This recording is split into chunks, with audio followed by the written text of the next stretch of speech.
What's going on? I had some things that I wanted to talk about. It's kind of late night. I know it's some people that's probably awake, but most people are probably sleep. Um, it's the weekend, so I really don't feel too guilty on the weekend. Only time I feel guilty about staying up, or not so much feel guilty, but just like basically working a 9 to 5. Uh, you know, staying up late is just not a good thing. But on the weekend, it's cool. One of the major reasons why I want to be financially successful to the point where I can basically exit exit the workplace and just kind of retire early. I just don't want to even concern myself over sleep in a sense of, oh, I got to go to sleep at this time. The only reason why uh I'm compelled to go to sleep at a particular time and try to keep some type of set schedule is because I have to go to work. If I didn't have to go to work, then I just have to probably make it to like at least 9 o'clock to basically catch the markets, like 8:30, 9 o'clock, and just kind of monitor the markets, maybe make some phone calls, maybe take care of some things during the day. But you up 500,000 to a million plus, or more, you could kind of pretty much do things to, you could use that money to make more money. And if you do it right, you could do it. You could basically make that money stretch for the rest of your life. I mean, a lot of people don't know how to do that because most people mindset is consumer mindset, which is they just when they're people's the average person's viewpoint on money is, this is something that I could use to buy the things that I want, and basically be a certain type of way, live a certain type of way. And that's pretty much where it ends. But what I did over the years is I taught myself to be more investment and asset focused. And that's what the rich and wealthy are pretty much into, is assets and wealth accumulation. Because see, the thing is, there's nothing wrong about buying whatever you want. I don't, I understand that concept. I mean, that concept is not foreign to me. But what you want to do is you want to money make more money, and then to a certain point, once you get up a certain point, purchases is not so guilty. You won't have guilty purchases because if you up $10 million or more, and you constantly making money. It doesn't matter if you go buy a car, or go buy the house you want and all of that type of stuff. But most people don't get to that point because they're spending earned income, and that money is not, uh once you spend earned income, is pretty much dead. It's no it's not it's only coming back unless you actually put in the effort to earn it. Like, earned income is probably the worst type of income to earn, or to actually make, because it actually takes you actually putting in physical time, labor, to make the money. Investment income is probably one of the best incomes, because basically, you have your money in some type of pot or pool, and or like the stock market, for instance, and that money can possibly have the potential to make more money, and you didn't have to go to work for it. You just had to put some key parameters together, maybe do some investigations, do some due diligence, uh, put up your investment money, and hopefully get a return. But again, most people don't get to that point because When they get money, they usually just spend it, and it's not gonna come back once you spend it. Once the money is spent, it's gone. So again, like I train myself to basically use money to make more money, or at least try to, at the very least, because it's not easy. But when you get up a certain amount of money, you should never have to go back down ever again in life. But most people go down in life, like for example Mayweather, because they are consumer slaves. It's a consumer mindset, and he tried to do right, but I guess he got scammed by a lot of people. Because see, here's the thing with this is the this is the paradigm that's difficult for people like Floyd Mayweather and others, athletes, rich athletes and whatnot.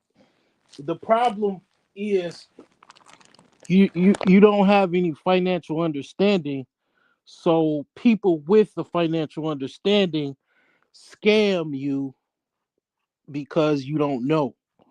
They look at you like a dummy that they could take advantage of. And you might, I mean, the person, you might be able to beat them up. You might be able to, do whatever to them, but they still look at you like you're a dummy and they take advantage of you.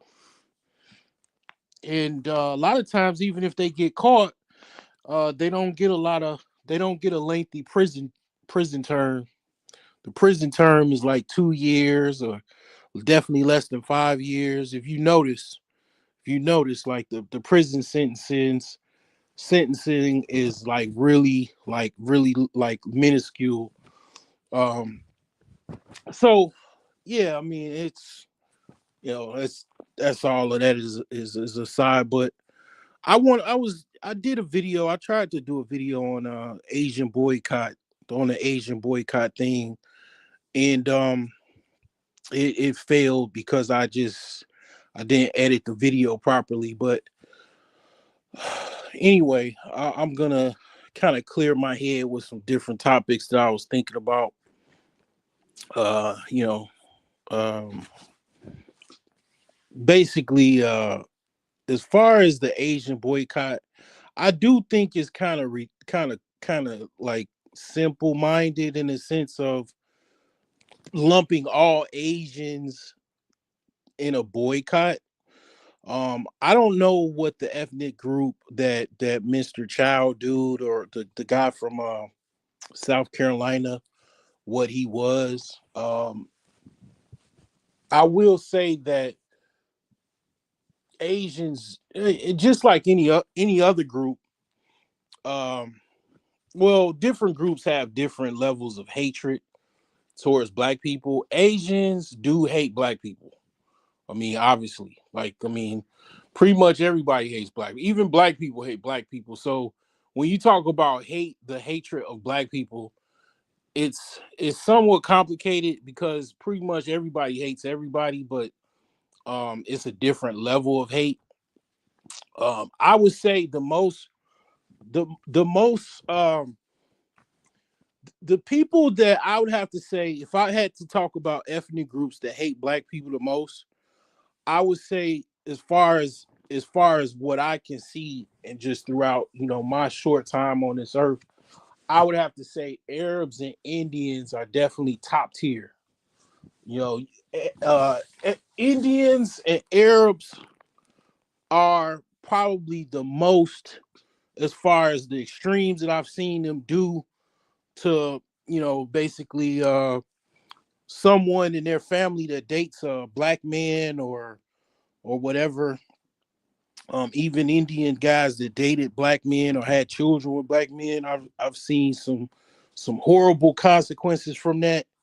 Um, Arabians, they still have slavery. They still have Africans, basically in bondage in Africa. I mean, even in Arabia, they have like house nannies, and they take advantage of them. They abuse them, rape them. Um, yeah, it's it's very very much. I'd have to say that as far as top three, I would have to say number one would be um number one will definitely be Arabians. I would say number two would be obviously Europeans or white people. Three definitely.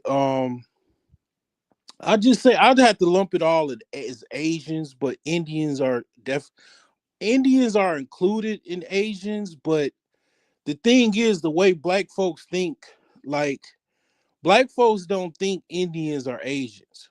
That's the tripped out thing about all of this. Like they don't look at when they look at Asians, they look at like basically lighter skinned Asians like Japanese, Chinese, Koreans, um Thai people even, um people, from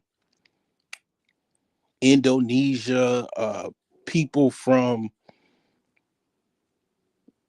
of course, Chinese people, and they include those as Asians. And I guess I mean I don't really know as far as like what's going on with a boycott or whatever, or what's going on. I'm seeing some conflicting videos, but I don't really know what's going on. Here's the thing, and this is what I said on the other video that I didn't upload because it was edited, uh, terribly. Uh, as far as as far as the black community, right? As far as black people in America that basically support Asian businesses, right? you obviously you obviously know who supports Asian businesses more than anybody, as far as black men and women, right? Obviously black women support Asian businesses way more than black men will ever dream of. Black men, when it comes to supporting Asian businesses, black men pretty much they'll go and get Chinese food, and they might go to like a cleaners or a laundromat, a Asian owned laundromat. I've seen Asians own laundromats that have a cleaners attached to them. Like, of course, I mean, those two, I would say those two, maybe I'll give you a third if they have like some type of clothing store. A lot of Asians have like clothing stores, even they sell shoes, urban wear, stuff like that. Then yeah, black men will shop, right? Maybe even electronic store, I'll even say. But as far as the the cake and the icing and everything, as far as who Asians get their support from, I mean, hands down, black women. Okay, the beauty supply stores with the hair weaves, the nail shops, and basically everything else. Like they also eat Chinese food, and of course go to the cleaners and laundromats and stuff like that that are predominantly Asian owned. Asians own quite a bit of convenience stores as well. And when I say Asians, as far as the logic, as far as black people that I'm seeing that they're utilizing is they're they're not including Indians and Pakistanis and Bangladesh as Asians. So they're not excluding Indians, Pakistanis, and Asians, just the lighter skinned Asians, the Japanese, Koreans, Chinese, right? Japanese actually don't really. Japanese do have businesses, but they tend to be more on the bougie side of things. They don't have like cleaners and of course Chinese food stores or anything, restaurants. They don't have those. They have like, hibachi. They have like, noodle places and different like Japanese cuisines. Like they don't, you know what I'm saying? They don't. The Japanese and the Korean has two different, different types of businesses that they usually have, right? So the thing is that mostly is the Korean. I think I would say Mr. Chow probably was either Korean or Viet. He was probably either Vietnamese or Korean. But they do have, they do hate, they do have a lot of hatred for black people. I mean, as far as the way that they exhibit racism is different, but they are racist. They definitely are racist. Like you go to a Asian store, and then they don't want you. They if you're short a nickel or a couple pennies. I remember when I was younger, like if you're short a couple pennies, they'll make a big fuss out of it. Like I mean, they're really, really, really frugal, almost like the Ferengis off of Star Trek. Like they're really into making money. They don't, they all they basically into profits down to the penny. They really focused on profits and making money, and and the thing is the tripped out thing is a lot of the Asian businesses, they're vulnerable, and the reason why they're vulnerable to a certain extent is they actually they're not the only group that does this or depends on black people, but they are a group that actually does depend on black people. Not to say that Asians can't get support from, let's just say, the greater white community. They do get support from the greater white community. They'll have to deal with different things from the white community than what they'll have to deal with the black community. And usually the Asians that have businesses in the white community, they moved up the ladder to get there, because like the poor Asians like Koreans and Chinese, they don't have enough money. So the ghetto is a lot of people, this is what a lot of people don't understand. I know that people, they the ghetto or the hood gets a lot of flack, but the ghetto is like the ghetto or the hood, the lower, or just I'll just say the lower socioeconomic communities that are predominantly black. They're a place where a lot of businesses are, that basically are startups, get off the ground. And the obvious reason is it's because of the crime and violence and the poverty, and a lot of people not really wanting to live there. Rents are very cheap, and it's a lower cost of living because don't nobody hardly want to live there. Okay, now the thing that people don't really understand is that also correlates to commercial business. Okay, rents, commercial rents are cheaper in lower socioeconomic areas, obviously, as well. Like, okay, when you're starting a business, you weigh pros and cons. Okay, you look at it like, okay, well, obviously, rent is a major factor. Okay, inventory, you got to get inventory. If you go into the, so I'll just, every area is different, but I'll just give you the landscape of the Chicagoland area. So if you go and open up a store in a just say a suburb, a suburb of Chicago, most of the suburbs in Chicago are like middle class and above, at the very least lower middle class, but middle class nonetheless, right? So you gonna spend in the suburbs, you'll typically spend, it depends on the size and the square foot and the area, but you'll probably good it's a good chance you'll spend like over $1,000 a month for a commercial space.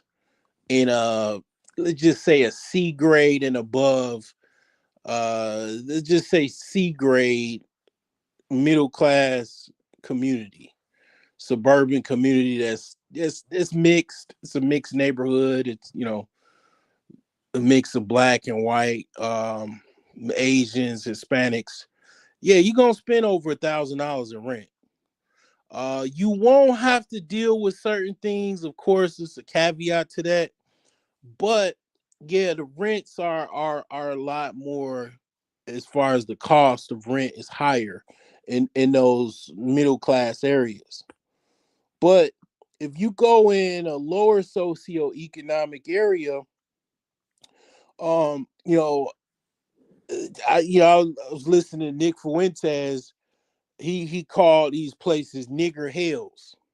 Like if you go and open up a store, you know, like for where my store was, where I had my computer shop. I mean, I just, you know, I can't deny. I mean, it is what it is. It might sound derogatory, you know, even I would even say coonish, but it is.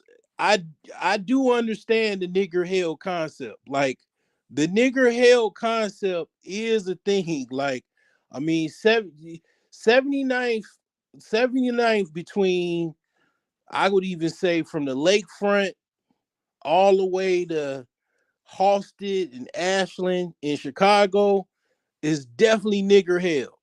You know, I mean, I hate to say it. It sounds harsh. It sounds self-hating, but I mean, those a lot of those environments are very dangerous. Like even where my store was, people got murdered in the alley. You know what they would do is the gangs actually controlled that neighborhood. It was GDs, gangster disciples, and black disciples. They were going to war with each other. Then you had the black P stones in the middle, and all kind of other gangs, you know, intertwined. But it was mainly a turf war between the BDs and the GDs, and they were dropping bodies left and right. You know, every day I would come in the store and I would hear about somebody, you know, getting killed the night before or the day before. People, I'll tell you one case in particular. Somebody got shot, and what people do in these nigger hell environments is they'll just it's very common for people to be just kind of like desensitized to violence and even murder and even death. So it is very common for somebody to be dead and bleeding on the ground, either already dead or if not dying, and people will walk past them. People just walk right past them. Okay, like that. That literally happens, you know. And I heard someone that they was, you know, they got shot, you know, and then some people reported that they would just walk, people just walking past the person that was just laying on the floor, laying on the ground dead, you know. And you know, the thing is like in these environments, the point is the rents are cheap. The rents are, you know, that $1,000 or more that you'd have to pay in the suburbs, you'll be paying half of that, if not maybe even a third, depending on, you know, what's going on. I mean, not right now. I would say it's probably more expensive now, but I remember back in 2009, my store rent was like $350 a month. $350 a month. If I wanted to and I didn't want to, I could have got an apartment and a storefront for basically less than $1,000. But I didn't even want to even have the store there. I mean, I used to have like nightmares, daymares. And I even had a gun. I had a, you know, registered gun, but you know, that still didn't feel safe, you know. But the thing is this. That's why those Asians are in those areas, the Arabians, the Indians, the Pakistanis, the Bengalis. That's why they're in those same ghettos, or lower socioeconomic black neighborhoods, is because they don't that's all they can afford. They coming from India, they coming from Mumbai or Rajasthan, or they coming from Pakistan, uh, uh Marrakesh, and they coming from Bangalore. They don't have that much money. You really, a lot of people haven't really seen poverty. Like, they seen poverty in America, and American poverty is different than Indian poverty, or Chinese poverty, or Vietnamese poverty, or Filipino poverty. It's a totally different experience. Most people have never seen, really, like, all they comparisons is American poverty, and then maybe seeing poverty on TV, on a YouTube video. That's about it. Like, they don't they haven't experienced the poverty. Like, they haven't smelled the smell. They haven't, basically actually been in a shithole where, the animals are defecating in the same place the humans are defecating, people living in squalor, and shacks, and um you know different types of makeshift homes that will probably someone that's homeless in America would make with some equipment, or some construction material that's laying around. You see some makeshift homeless shelter that somebody made. Like, it's a dude with a YouTube. It's a dude, and this dude got a woman and a dog. I swear to God, dude got a woman. Dude got a big booty woman, and a dog. He got a husky. You know who I'm talking about. Some of you already seen these videos. Like, exactly what I'm talking about. This dude made a makeshift cabin in the woods. He got a wood stove for, like, to survive the winter. He got food. He got food for his dog, and he's just he don't got no money. Homeless guy. He just out. He's somewhere out in the woods somewhere. I don't know where he is. I saw a couple of videos, but, like, yeah, that's typically what you would see. As far as someone in poverty in another country. And you got to understand, these are the type of people very commonly that are coming to America and trying to open up a store. So what usually happens is they'll already have a family member or a friend of a family member that is already in America with an established business in these, ghettos, right?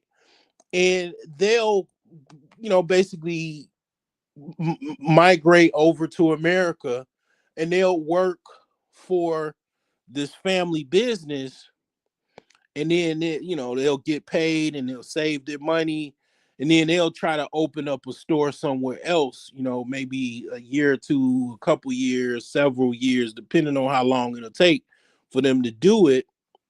And then they'll open up a business, and they'll rinse and repeat. They'll sit, somebody come over, they need some work, you know, they'll hire them to work the store, and the process goes on, rinse and repeat. So that's what they do. They use these lower socioeconomic black communities to upstart their businesses, to upstart their family offices. These small businesses are family offices. They're offices where, basically, they're they pay for everything as far as their family. They send their kids to school, they pay for their kids to go to college off of these businesses. Okay, they pay for their mortgage or rent. Everything is paid from these businesses. These businesses are, basically how they earn a living off of their business income. So that's why these people are in these black environments, and they keep to themselves. They don't live in these environments. No, they don't live there. They typically live in the suburbs, or if they do live in the city limits, they live around white people. They live in an area that's predominantly white. They don't live around black people. They just have businesses in black communities. That's what they do. So so the thing is that as far as boycotting is concerned, I've been saying, I didn't say necessarily boycott foreign businesses. What I said was black people need to control their economic landscapes. And one of the things that a lot and black folks do not, they don't come at me. They don't say anything to me. They don't comment nothing under my videos because they already know the truth. They know the truth. They not, they can fool somebody else. They can gaslight someone else, but I already know what's going on. I already know what's up. So, and they can't say anything otherwise. But when it comes to black folks, even the black folks that are upper middle class and middle class, the Black Mirror or Twilight Zone reality for black people in America is even the upper crust blacks, as far as, because the thing is that one of the narratives that's painted, because I gotta fully explain this. One of the narratives that is painted is that, and even some white people believe this as well. A lot of white people actually believe this. What they believe is that all black people live in the hood. All black people live in lower socioeconomic environments. And that is not true.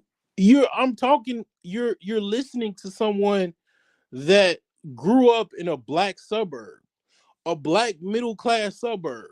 And I was surrounded by what? Other black middle class suburbs. Now, they didn't start out that way. When we moved from Harvey, Illinois, which was a black suburb. Historically, it was a white suburb, but the white people left. The white people left Harvey, Illinois before they even left Dalton. White people left Harvey, Illinois, where I moved in like '85 with my family. Um, from basically living in Chicago on the South Side in '85. Like Harvey, basically the white people left Harvey in the '70s. '70s and '60s, that they left Harvey, Illinois. But 2 years after living in Harvey, we moved to Dalton, Illinois in like 87, 1987. So what by the time I remember like it was yesterday when we moved into my mom had a thing for old frame houses. She had a thing, like that was her thing. She liked old frame houses because old frame houses had a lot of space. They were built for big families. They were built like almost like a mansion, but it was cheap because it's a frame house and it's old, and very few people really want a old house. Okay. Um, but my mom loved them. She couldn't get enough of them. Old frames. My mom loved old frame houses. So we moved in, and the entire Dalton, Illinois in 1987, I would say it was around 70 to 60% white at that time. And just the white people just, over the course of decades, by the 1990s, the basically, I would say definitely early 1990s, mid 1990s. Dalton went from like 60 to 70% white to like 80 to 90% black. White people left. They went to Indiana. They went to the different, like, further, like, western suburbs. They went back to the city of Chicago, the north side. They went to the north suburbs of Chicago. They went to all over the place, but they left Dalton. So this happened all throughout the suburbs. It's still the south suburbs. It's still like that to this day. So the thing is, the black people that moved into these places, these were middle class to, some very few upper middle class black people. And all throughout America, there's middle class suburbs that black people live. It's even upper class in areas where black people live. The DMV actually has the most upper class, black upper class suburbs in America. California has enclaves of black, upper middle class. Virginia, Maryland, DC, um, Atlanta for sure, parts of Georgia, all over America, North Carolina. There's quite a few black suburbs that are middle class, and in a small speckle of upper class, black people all throughout America. Most black people actually, believe it or not, here's a tripped out thing. This is why statistics are important. Most black people are actually middle class. Even lower middle class is still middle class. Lower middle class is like basically, you make 50 grand, you're lower middle class. Middle class is typically at this, point, as far as inflation and everything, cost of living costs. If you make over $75,000, you're middle class. The barrier of entry now for middle class is like 75,000. So it climbed over the years. It used to be like in the 1990s, if you made $50,000, you were middle class. You were solidified middle class. But the lower middle class is like 50. The entry is $50,000 a year as far as income. And middle class, to be middle class, is about $75,000 a year. Upper middle class, 100K plus. So the thing is that it's quite a few black suburbs in America, all throughout America, Mississippi, Tennessee. Like, I mean, my grandfather, his brother was basically a Air Force colonel. And his sister was a principal in Memphis, Tennessee. Man, his sister and his brother lived in a mansion in Memphis, Tennessee. Like, I'm confused really, because like I really don't I don't really like I've been to Memphis a couple times. I went to Memphis. I went to Memphis. How many times did I go to Memphis? I definitely went at least once for sure. I think I went. I think I went twice, but no, You know what? It was. I think it was one time, but I remember, like, I ain't see no hood, nothing. I ain't see no cats, you know, shooting, and I didn't see First 48 or nothing like. No, I didn't see none of that. Like, we first landed, and we went over his other sister's house, and She had a full spread as soon as we walked in. As soon as we walked in the house, she already knew we was on the road traveling. This is the customary thing that people used to do. This is how black people used to operate. This was like traditional, like down south, um, basically southern hospitality is what they called it. She knew that her brother was on the road with his grandson and they were traveling. She was preparing a full spread, a full meal. I mean, I'm talking about like it was like a buffet. Coming in the door, she's got greens, black eyed peas, macaroni and cheese, chicken, roast, already ready to go, hot and ready to go. So I never, I ain't gonna say I never did, but that's just not something I'm even used to.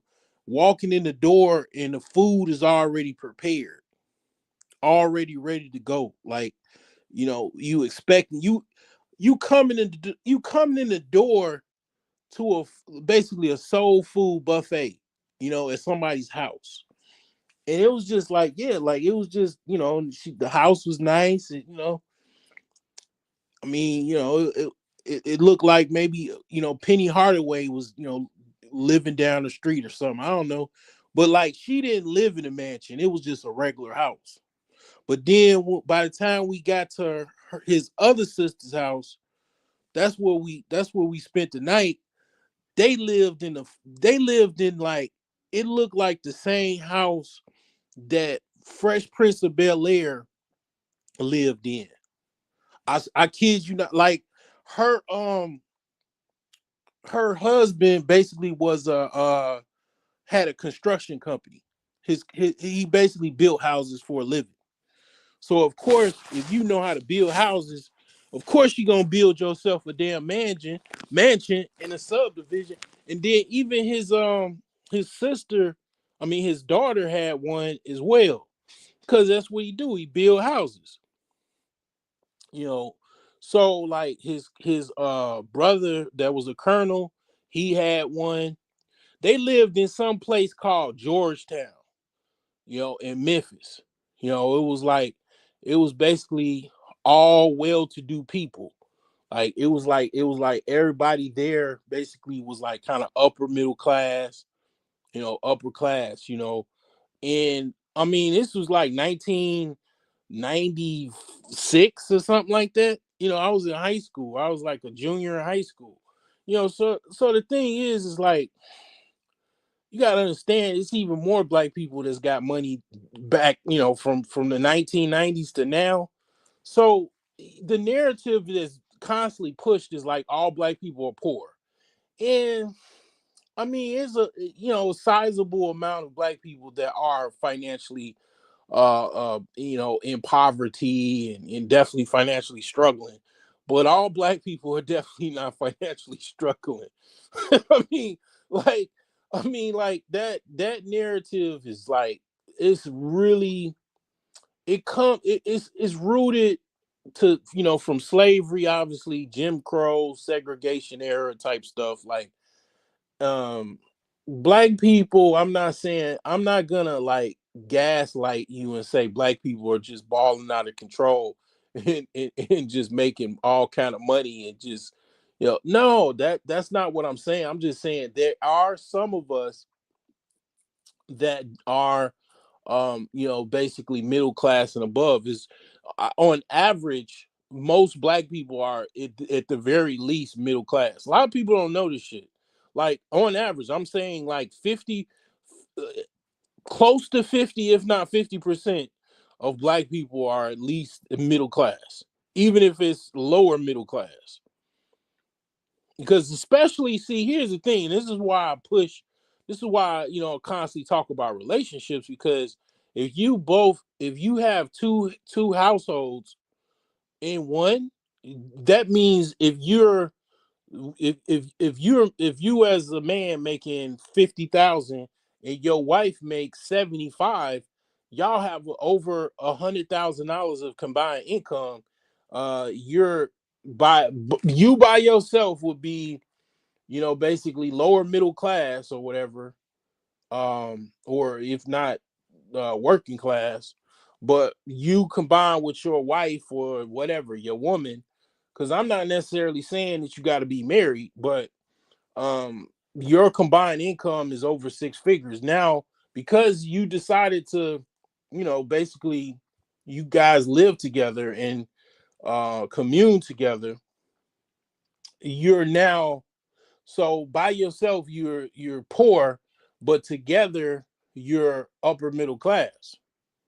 You see how that works when you have two people making money? So um I mean, the thing is that you do have quite a few households where people live together and they both earn a good amount of money. You could very It's very common for both the husband and wife to be making 100,000 or more. So that is a thing. As it relates to this whole Asian boycott, um I'm just drawing the groundwork of, I try to explain things as like if an alien was listening or even someone from another country, because I do have people that's from the outs, like not in the United States, that actually listen to me. I have a small UK audience, obviously Canadian audience. I know who that Canadian. I know if it's one person that I know listens to me. I know from Canada. I know at least one person. Definitely. But shout out to I think it's Andre 420. But yeah, like it as far as Asians, they do depend on the black community for a lot of their wealth and riches. They do. It's no secret. It's a lot of Asians that have businesses that are in black communities. Now, there is a thing where, and this is in relation to Mr. Chow. Um, and it's tripped out how it's called. His name is Chow. Dog food. you know, that's what it's a dog food brand, I believe, called Chow Chow, or at least used to be called Chow Chow. I don't know if they still make that, but that's what I think of when I hear Chow. And then of course in the military they do call your meal, chow, the chow hall or whatever. But the thing is, like, yeah, there is a thing where second generation, third generation immigrants, they don't really want to work. They don't want to inherit their parents' business. It's very common um in Asian communities or Asian households, that where their family, their mom and dad had a some type of store or business. They not necessarily thrilled about taking over the business. If not, they don't even want to. The family has to sell the business and retire or whatever. They go into the corporate world. They go to work for Netflix, Microsoft, you know, Cisco. They go work somewhere else because they don't really want to work and take over that business. That's very common. Especially even the black community. That's even more common. Just because you're an entrepreneur and you're part of the business class and you have business, you understand business and you have a lot of business insight and know-how. It doesn't necessarily correlate that your children is going to be interested into going into business. Ideally, you might have one. Let's say you have four kids. Maybe like one or two might be interested in carrying on the business, or interested in business just as much as you are, if not just slightly. And you might be able to transfer the business to them, or they're already working for you and they learning some things. Um, so the thing is that is a concept when it comes to these Asian-owned businesses that their children may or may not be interested in carrying on the business. But that's beside the point. In relation to Mr. Chow and the incident that happened with the shooting of Cyrus, I believe his name was, 14-year-old boy that they said he had a gun, ran from the scene and they chased him down and shot him in the back, and he got off um, by a jury trial in South Carolina. Okay. I'm not surprised. I mean, obviously, with gray hairs and being half a almost close to 50 years old, not shocked, not surprised at all. South Carolina alone, South. When you say South Carolina, like, okay, South Carolina is like literally that's one of the destinations that the slave ships came to.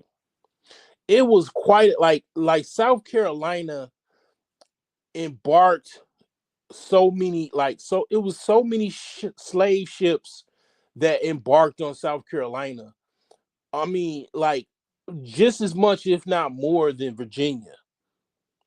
Obviously North Carolina and all across that coast, it was slave ships, all going all the way from Baltimore all the way down to South Carolina. Florida was not, that was Indian Seminole territory at that time.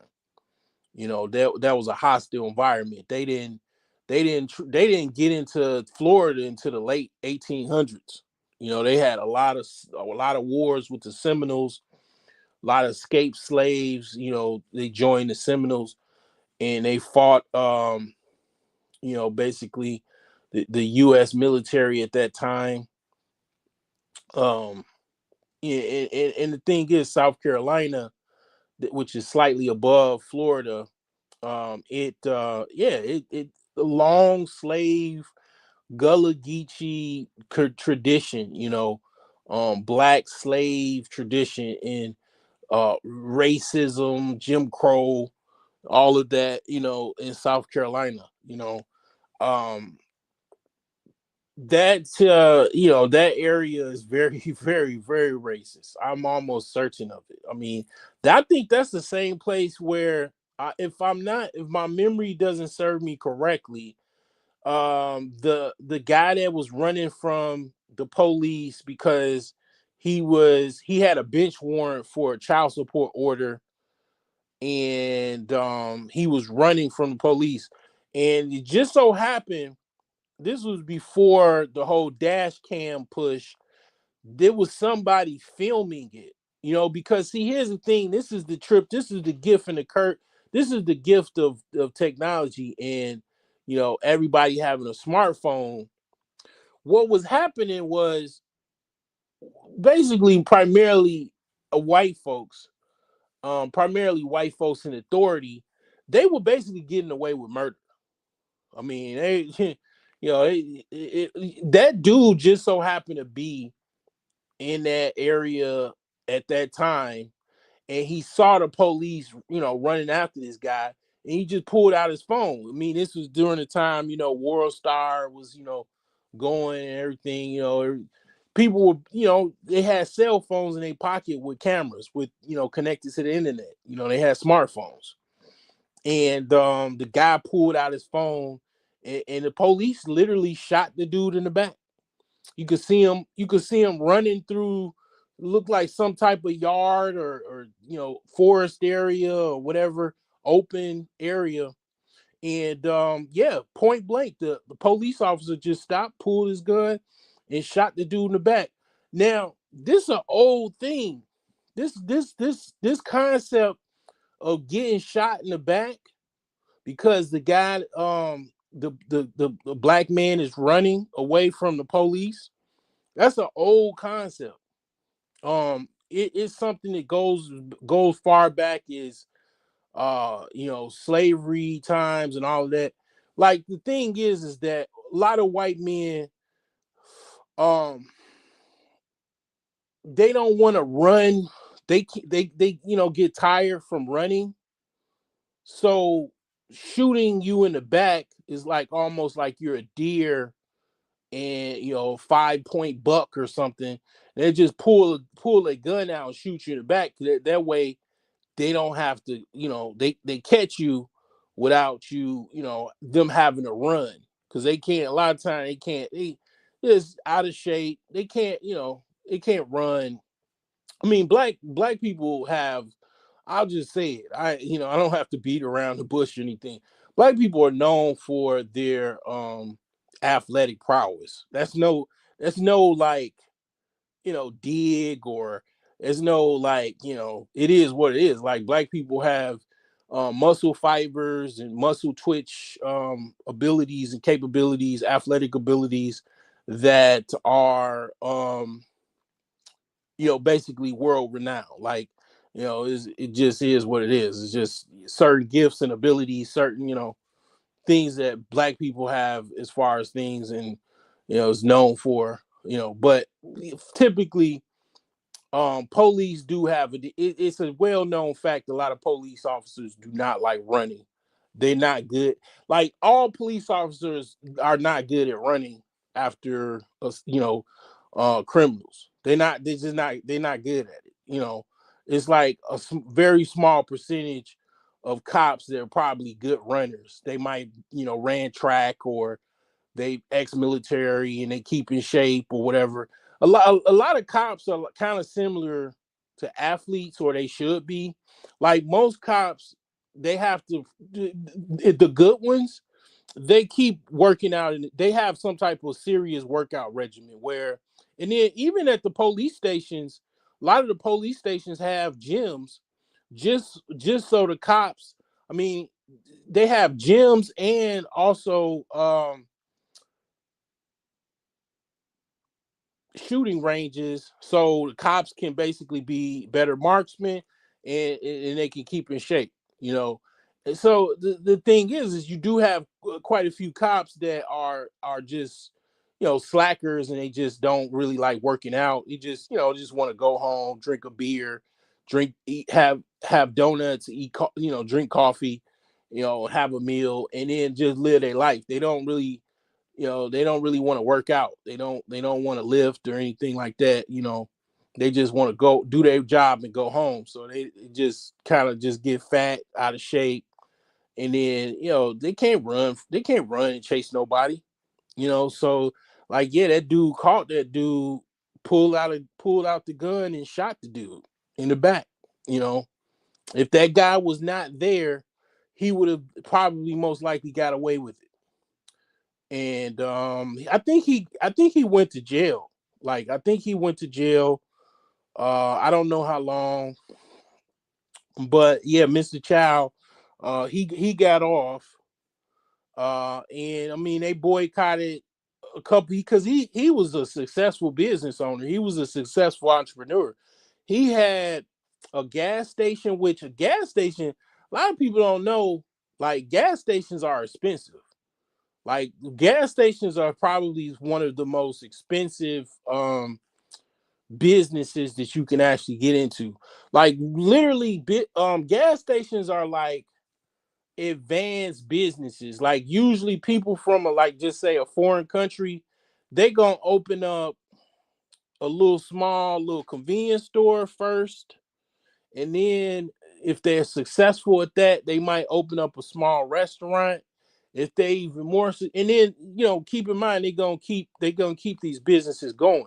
So they'll transition their store once they're successful to maybe their wife or their children, have their children run the store, and then they'll go open up a restaurant, and then the wife and them will work in the restaurant.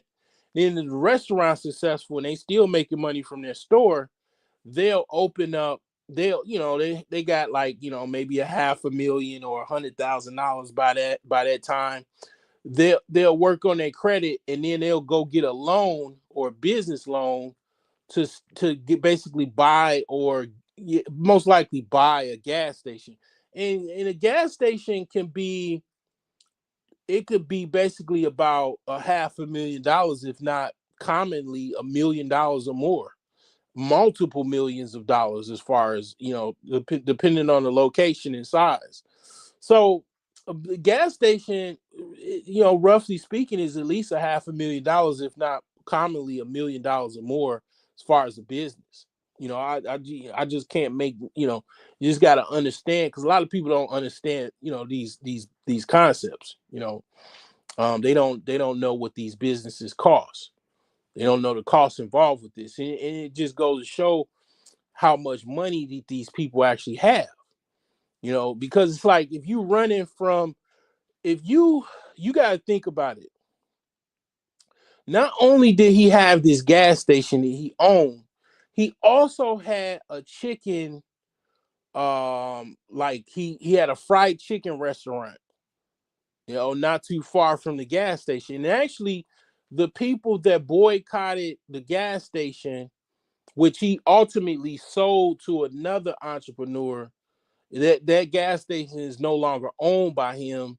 He actually owned another business where it was a chicken, basically like a chicken restaurant, or just a restaurant in general.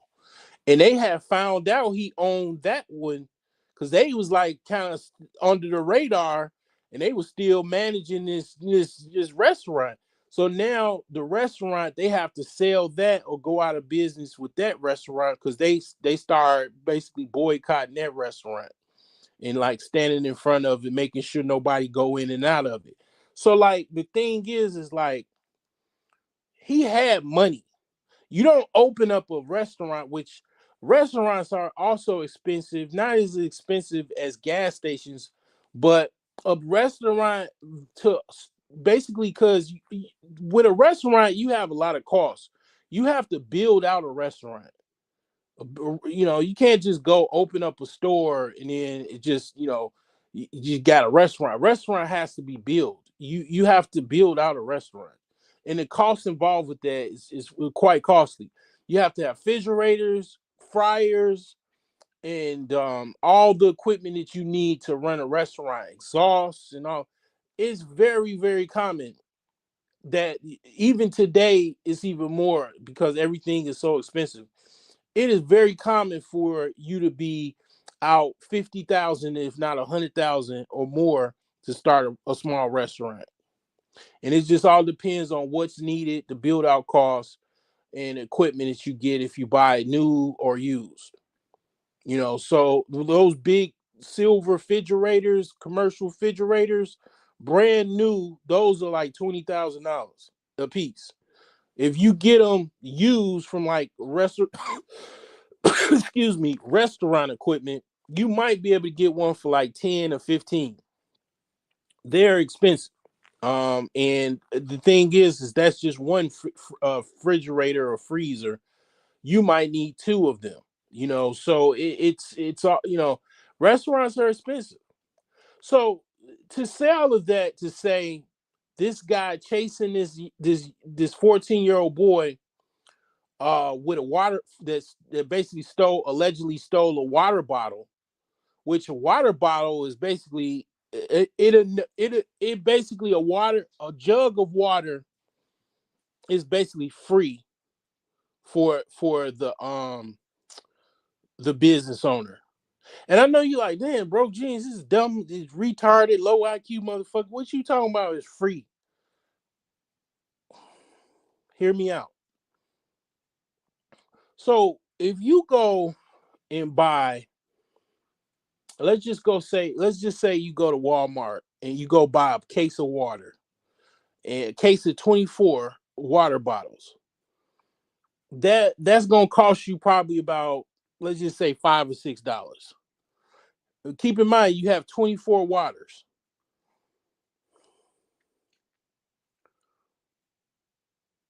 By the time you sell 5 or 6 of those waters, you done already made your money back that you spent, and you're going into profit on that fifth water bottle.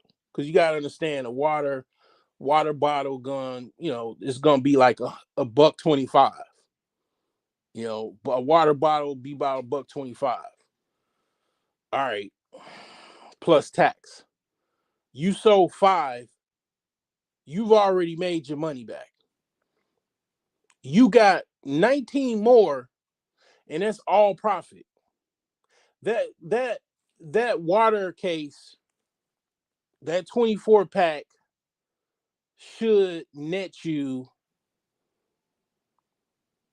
roughly speaking, give or take how much you charge, because you go to a gas station, shoot, the $1.25, how about $1.99 for a water bottle? Very, very commonly, a water bottle going into some gas station, you're gonna spend like $2. So the thing is, what I'm trying to tell you is that, like, that water is to just equate the cost, the true cost for that business owner is like literally zero. And this guy running this dude down, it wasn't obviously over water. That man he had a deep hatred for black people, and this is my opinion. I believe this guy had it went deeper than the water bottle. Maybe the guy was harassing him, maybe coming in his business, cussing him out. He got pissed off. Anger might have played a role into it, but you got to understand, it wasn't about the water bottle. It just, you don't have to be a rocket scientist or a genius to figure out that why would someone chase someone over a water bottle? It wasn't about a water bottle. That case of water, you looking at about at least $20 in profit plus your money back, from buying that 24 pack once you sell it in the store. This is one of the reasons why people go into business. Profit margins. You get some things have higher profit margins than others. But you go out, you buy you a case of water, a 50 pack of waters. You should be able to make like $50 off of that. Like, you go to Walmart, they sometimes have sales where the water is like $4. You go by, man. I know hustlers, man. Chicago is a hustle city. Okay, people, especially when it gets hot, man. They go out and buy that 50 pack, get some ice. Man, they sell them waters for $1 a piece. I mean, it made $45 off of $5. And it got their $5 back. You get like 2 cases of them, you made $100 a day. Just sitting out in the middle of the uh you know street at the traffic light, selling people waters in their cars, or go downtown and just walk around and sell water. It just, the thing is, the whole point is that wasn't nothing about no water. It wasn't. People try to gaslight and paint a narrative because they don't like black people and they're racist or whatever, that shouldn't have been stealing. I'm not saying that the man shouldn't have not been stealing. The young man shouldn't have been not stealing a water, but it wasn't about the water. It was about the audacity that you taking something from me. It was an ego attached to it. It was an emotional attachment to it, as far as his response was out of anger, maybe frustration, and also probably even race probably had something to do with it. Okay, I would say most likely it did. And he has a history of actually shooting black patrons, because it was, I'm pretty safe to say that was probably most likely a black neighborhood. I don't know. I didn't really thoroughly look at all of the parameters of the area, but some people even on YouTube that has channels express that he should have got off for that because the guy had the 14-year-old boy had a gun. But here's the thing, right?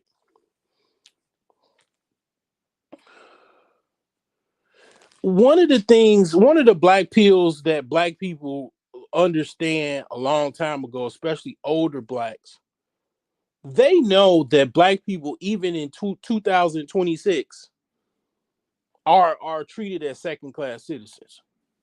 And unfortunately, a lot of us don't really want to acknowledge that fact, that hard reality, that dark reality, that yes, we are treated like a second class citizens.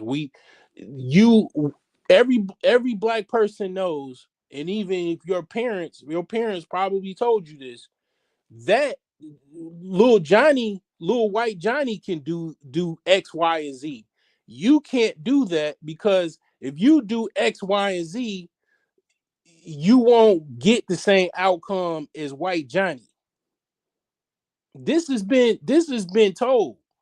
If you had a parent, a black parent, if you're a black man or woman that you basically had your parents most likely have told you that there's no fairness and we're not, you're not going to be treated a certain way. What's the common trope, right? What's the common saying? You got to work 10 times harder. You can't just be working. You got to be Superman, you know. And it's like, the thing is that it's not fair. And black people understand that it's not fair, but they call out the unfairness. But then, you know, other people try to gaslight and make it seem like it's fair, and it's not fair. And everybody knows it's not fair. It just goes back to the whole, the whole Chris Rock show when he said it's a one-legged bus boy that wouldn't trade my position, and I'm rich. As to say that it's more valuable to be white than a black millionaire. To in a sense. But the thing is that yeah, I mean this is no like surprise to older black person. Even some black folks, they gaslight, more of the coonish blacks, they gaslight and say that America is just, it's no racism, it's no unfairness, it's you work hard, you will get rewarded and blah blah blah blah blah blah blah. And it's like, yeah, I mean, that's an act. You trying to, trying to make some money, trying to hustle. And I get it, but the thing is that reality is reality. And there is black people obviously are still treated as second class citizens in a way. One of the things that I will say, and one of the things I noticed, the only upside to this, that if there is any upside, white people are having a hard time trying to treat black people as second class citizens. It's just getting very difficult because primarily because of different technologies, primarily modern video photography. I'll just say you're catching them being unfair in 4K. So the whole world can see them being unfair. And it's like it's hard to gaslight or lie to others and push narratives when you're caught on video. It's nothing like a video or to show what is actually happened and what went on. You can't lie with video. I'll just say it's hard to lie, because people can see with their own eyes what's actually going on. Um, I one of the reasons I ain't really talk about the Carmelo Anthony thing is because I just really everybody else was talking about it, but I didn't really want to talk about it. I mean, my vantage point is um it just kind of goes back to the whole thing about just being treated as second class citizens and just society not the greater dominant society is not fair with the minority society that Black people have a position in this country. That's what position that we are in, unfortunately. But the thing is that we definitely, I would say, a consensus of Black people understand that we're still in 2026, so definitely not treated fairly, obviously. And also, even to the point where in many aspects we are still treated like second class citizens, because okay, if you're not getting the same, if you got the same laws, the same statutes, that everybody else should uphold and have, and you're sentencing and you're convicting people, that just because they have a particular, they're different, I'll just say, you're treating them different, by definition, that's, you're treating someone like a second class citizen. You're treating them different than another citizen. So in 2026, a lot of Black people are still, still treated like second class citizens. Now here's the thing, I'm not saying woe is me and we shall overcome and all that. I'm not saying that. See what's going on right now in real time, and that's where I say that it's kind of, the upside to all of this is, karma is destroying those that should be destroyed. Karma does not, like, I've said this time and time again, like, I don't care as far as, you don't have to pay no reparations or nothing. Karma will pay you the reparations. Karma is a universal law. Okay, if you don't know what a universal law, ask, AI, and have at it. But basically, karma is ripping, I mean, ripping these people to shreds in real time. It, karma is undefeated. A lot of people, people treat karma like it's zodiacs. It's like, yo, I don't believe in zodiacs. You don't gotta believe in zodiacs, you idiot. Zodiacs exist whether you believe in it or not. It's the same with karma. You don't gotta believe in karma. Who gives a shit? It's universal laws that are, like, basically, like, up there with the universe. Like, it's up there with, like God and the creator and all that. Like, it's, you have no control over it. So it doesn't matter if you believe in it or not. The fact that you don't have no control over it is all it, needs to be said about it. It's going to happen. And what is going on is karma is just absolutely obliterating these people to the point where, 100 years from now, I mean, it might be a totally different reality, I'll just say. Because, karma is just something you just really don't want to play with. One of the things that I started to understand, um I started to really understand that, it started to really resonate with me when I got into my late 20s. And I was like, damn, this karma thing is real. Because you know why I know it's real? Because, I mean, it doesn't matter if I believe it's real or not, but I've seen people get destroyed from messing with me. I've seen people like in my lifetime, people that have tried to do me wrong and harm me or did something bad to me. I've seen them get destroyed. I've seen them, their fate being, like, very very harsh, having a harsh fate. I ain't gonna go into detail, but get too personal. But yeah, I've been harmed before. I've been attacked and all kinds of shit. And a lot of those people, man, that it comes back to them.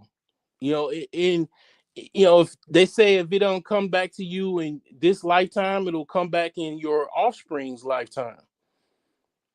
Like that karmic retribution will attach to your children. And it's like, you're supposed to have good karma. If you have negative karma that did to others, you're supposed to balance it out with good karma. But the thing is like, yeah, like, okay, shit. It's just money at the end of the day. Money is not, as people believe money is so powerful. Well, money is very limited when you really think about it. Like, if you really like talk it out and really think about it, money is not as powerful as you think it is. Like, as far as money doesn't have the ability to change anyone, in a sense of, it can't change their subconscious. Like, that's the whole thing with the whole like relationship thing. Like, I don't give a fuck how much you got as far as money. Money ain't gonna change a hoe into a housewife. Money is not going to change a woman that's not submissive, to a submissive woman. She'll fake it. She'll put, man, she'll go buy a maid outfit and go get a duster and start, man, going to town on your house. And then going to town on you.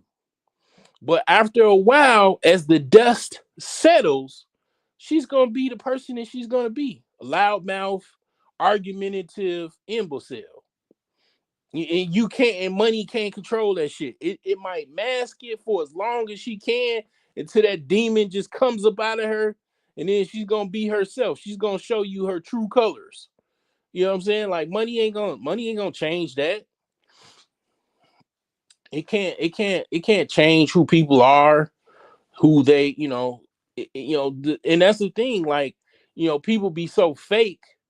Like, I guess other people can't, or they don't care that they got somebody that's fake. They just play. I guess they both parties are playing along, to this act or whatever, to this script. I don't know, but money ain't gonna, as far as you looking for a relationship, money ain't gonna like equalize the relationship. You know what I'm saying? Like, it's just, money is not gonna change people, and the way they think and their subconscious and their conscious. It just doesn't have no God. Money is not magical in the sense of, it has God-given abilities that it can grant to people. Like, money does not have that power. That, like, money doesn't have divine powers. You know what I'm saying? Like, so the thing is to say, it's like, okay, because you like what it does, and the ability for, money does have some powers. Like, money does have the ability to, because it's like, this is the game, and this is why I've been, goes back to the whole Asian boycott thing. The reason why I was telling black people to control their economic landscapes of their communities is because that's basically what everybody else does. They control their economic landscapes. Black people are probably the only group that doesn't. So that's where others come in and control it, for them, or control it just because it's a profit margin to be made in this aspect. And when I say control your economic landscape, that's what Dr. Claude Anderson says. But black people are not able to do that because it's a lot of other factors that play in that. But the thing is that, um when it comes down to it, money, people can attach the ability for, because it used to be a bartering system. Well, where people just trade skills and labor and, goods. Miss Miss Miss Johnson made some good preservatives, some good strawberry jam. She'll trade the jam for, a case of eggs from Geraldine down on the farm. And that type of stuff. Like, nobody could block you, because you can make all the jam you want. Like, bartering system actually is kind of like, that's an old system of trade.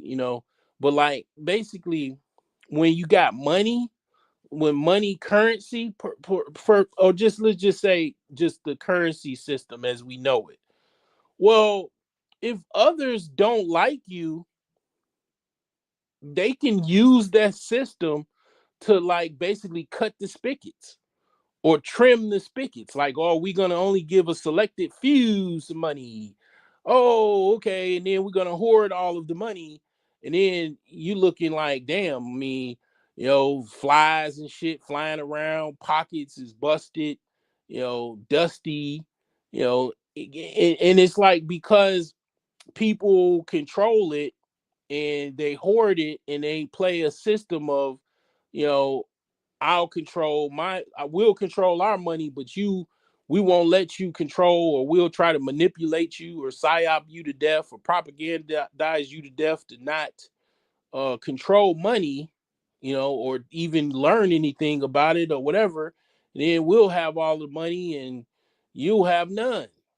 And it's like, that's where that control factor comes in. That's the main use of it. Like, oh, I got all of the money, I got a lot of the money, and you don't have any, or I'll control as much as possibly can for you to not have that much. And that's where that control comes in. And the thing about it is, you know, um, I don't know as far as how this boycott is going or whatever. As far as I can tell, I know for a fact black women, they don't support boycotts. A lot of black women do not like, they constantly like to get their nails done. They like weave. They like, everything when it comes to those beauty accessories, primarily that these Asians that have these beauty supply stores, they have them for them to buy and purchase. They not gonna stop buying that shit. Like, they're not stopping nothing. They're not stopping eating a restaurant, Chinese food, none of that. Like, maybe a small percentage of them will, but they're not gonna stop that. Like, I mean, it might be a small drop in percentage of black women that might not shop at these places or whatever. I don't know, but it's like you got a lot of black women that they don't give a shit about nobody. Maybe they care about themselves a little bit, but they don't give a shit about. They don't have no community, you know, power to the people. For worst come to worst, my people come first type of mindset. They don't have that. Every other ethnic group has that concept. Worst come to worst, my people come first. Black people are the only ones that struggle with that concept. They don't look at it like that. And that's why black people are so poor. Because basically it's a game where others have money and economic resources, and basically they play a game where they have this little magical piece of paper or these magical zeros and ones on a bank ledger, and they'll just buy out everything and then control who gets what, or play these games where we won't hire you and won't get you, then you won't make no money, and all this type of shit. And you know it's not like black folks just they they don't make anything. They do make money, but what they mess up is, and this is why they're perpetually poor and have problems with finances, is uh they don't support black businesses like others support their businesses. They don't. That's why black people struggle with business. They struggle with business. They struggle with finances, because they don't get the support that's needed to have a thriving business. You got some rock star black entrepreneurs that get business, they do well in business and they get support, but you got quite a few. For every one of those successful black businesses, it's 1,000 that it just won't make it to even the 4-year mark, in business, and won't make a profit. And it's like primarily a lot of that is some of the fault of the entrepreneur, because not knowing how to do things. I know I struggled because I wasn't doing the right things, but another part of that is you just don't get the support. Other people are shopping with other people. They shopping with non-black people, and then the non-black people don't. It's not like non-black people support black businesses. Non-black people do not support black businesses.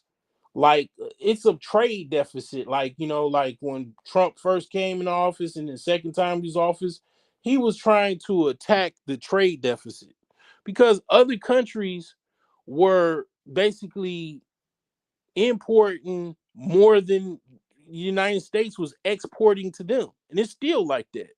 It's like that's how you get you're not making money.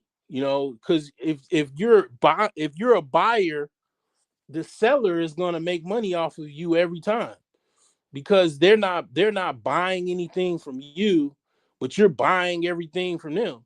And that's how black people operate.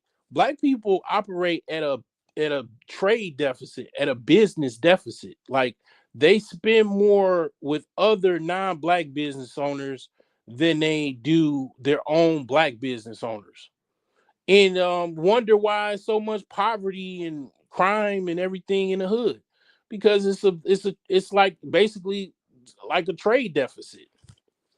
You're not getting the support, and it's not like they rich. They can supply. They can survive off of old wealth and riches like the United States does, and just storm through that. They suffer. It just is bare bones. It's why the lower, the hood, or lower socioeconomic black communities don't have nothing. They don't have hardly anything. It's bare bones. Bare bones communities. If I just took out the hood and the ghetto, and I just said bare bones communities, it's the same shit, because it's the same thing. Bare bones communities, because they ain't hardly got nothing. And then you do see a lot of chicken bones on the fucking on the ground. You look down, you see a bunch of. Chances are you're gonna see some chicken bones on the ground, or in the grass. But the whole thing is that you know I don't know how this is gonna go with this whole Asian boycott thing, and then I don't like, again, I don't understand the whole concept. I mean, you say Asian boycott, but okay, obviously you're not including all of the Asians in that. You're not including Indians. You got Indians, Bangladesh, Bengalis, Pakistanis. I mean, like, you know, even quote unquote Afghanistan technically is Asian. A person from Afghanistan is technically, that's Asian. You know, but the whole point is I get that whole point when people on TikTok, a few Asian people on TikTok, the lighter skinned Asians, they was like, well, it's unfair to loop us all, combine us all together. And then the second thing is, I mean, when is the Asian boycott stop? I mean, is there a end date? You know what I'm saying? Like they were saying those two things, but I don't know. I mean, here's the thing with me. Me personally, I don't really have. I mean, I'm not saying I don't shop with Asians. I mean, primarily, I order directly from fucking the source. I just, if I need something, I go on Temu and I order that shit. Wait, the most time you gotta wait is probably a month. They gotta get that shit off of a fucking container ship, and all that freight movement. But like basically, I don't really. I have a laundromat in my house. I'm not using no cleaners. Um, I don't have no reason to fucking go to no beauty supply store, because I mean I just cut my own hair, and I make my own oils. I make every fucking, like, that's what I'm into, like essential oils. So I make my own essential oils. You know, um my hair products and shit. Um, I don't eat Chinese food like that. Like, I stopped eating Chinese food, like as far as like just everything on the menu, like probably like 10 years ago. I just gave up. I just was like, you know what? I don't trust the chicken and the beef. If I want to eat something, I go to Panda Express because I can trust Panda Express. I mean, you know, I'm pretty sure if it was dog and cat and rat, the people that worked at Panda Express probably would have, they would have said something by now. But I trust Panda Express. But the thing is I don't even, I barely eat that.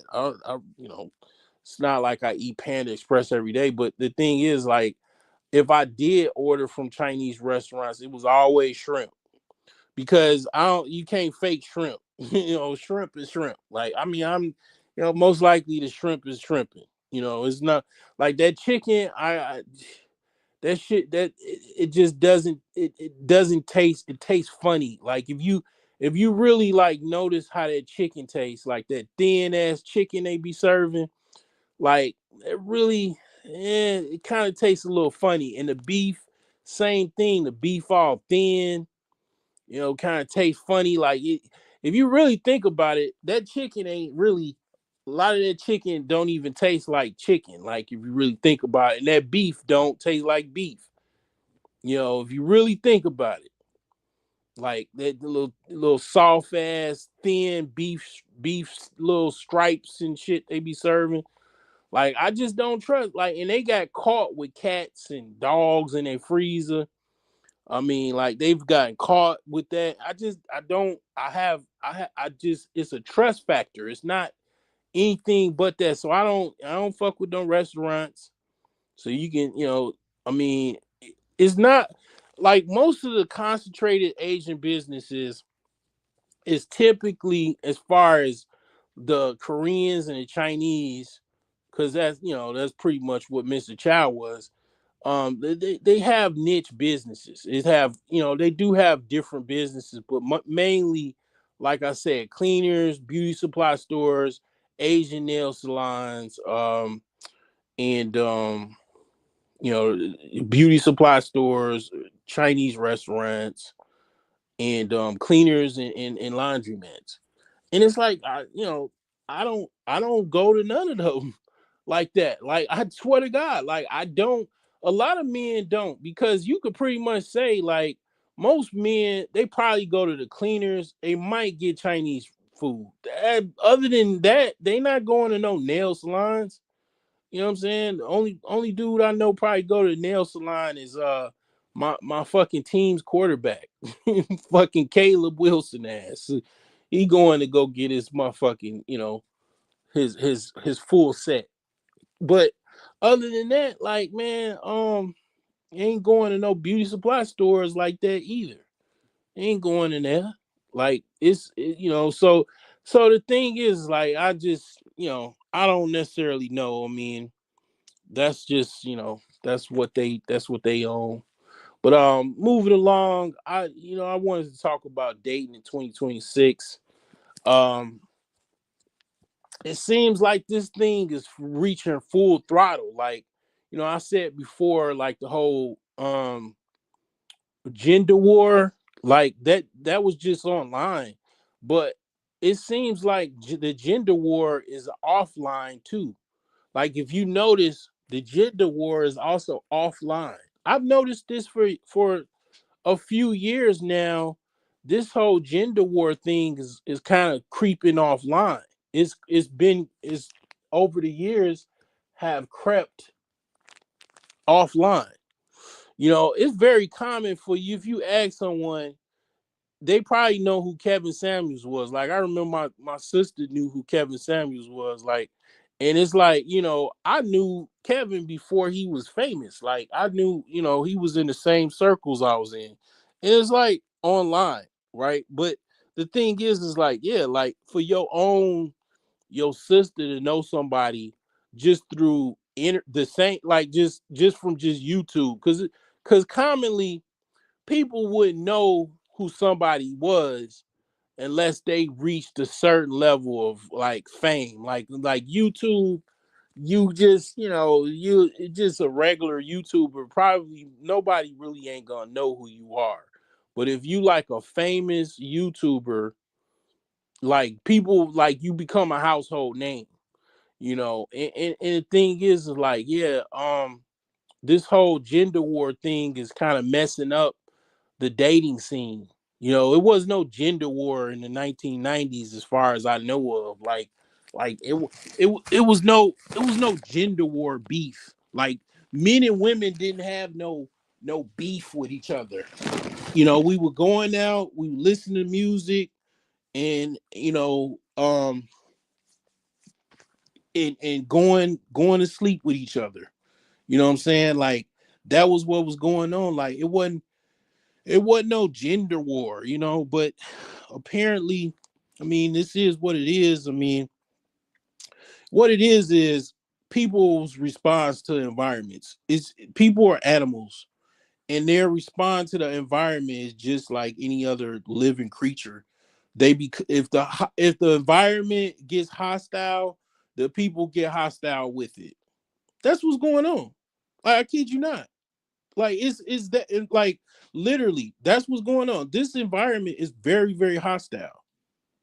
Like the cost of living, that's hostile. That's not a good thing. Like people are stressed out, overworked, you know, like just tired, you know, and angry as well, and it's like they're forced. People are people pretty much are slaves. If you really look at it, I mean, I hate if for someone, if you're depressed, I mean, like, I hey, I mean, don't give up hope. That's all I can say. Like, I mean, like the thing is like, yeah, the thing is like people are kind of in a sense, and it's, this is just people in general, like all across, every ethnic line and everything. Like really, people are really forced to be a slave.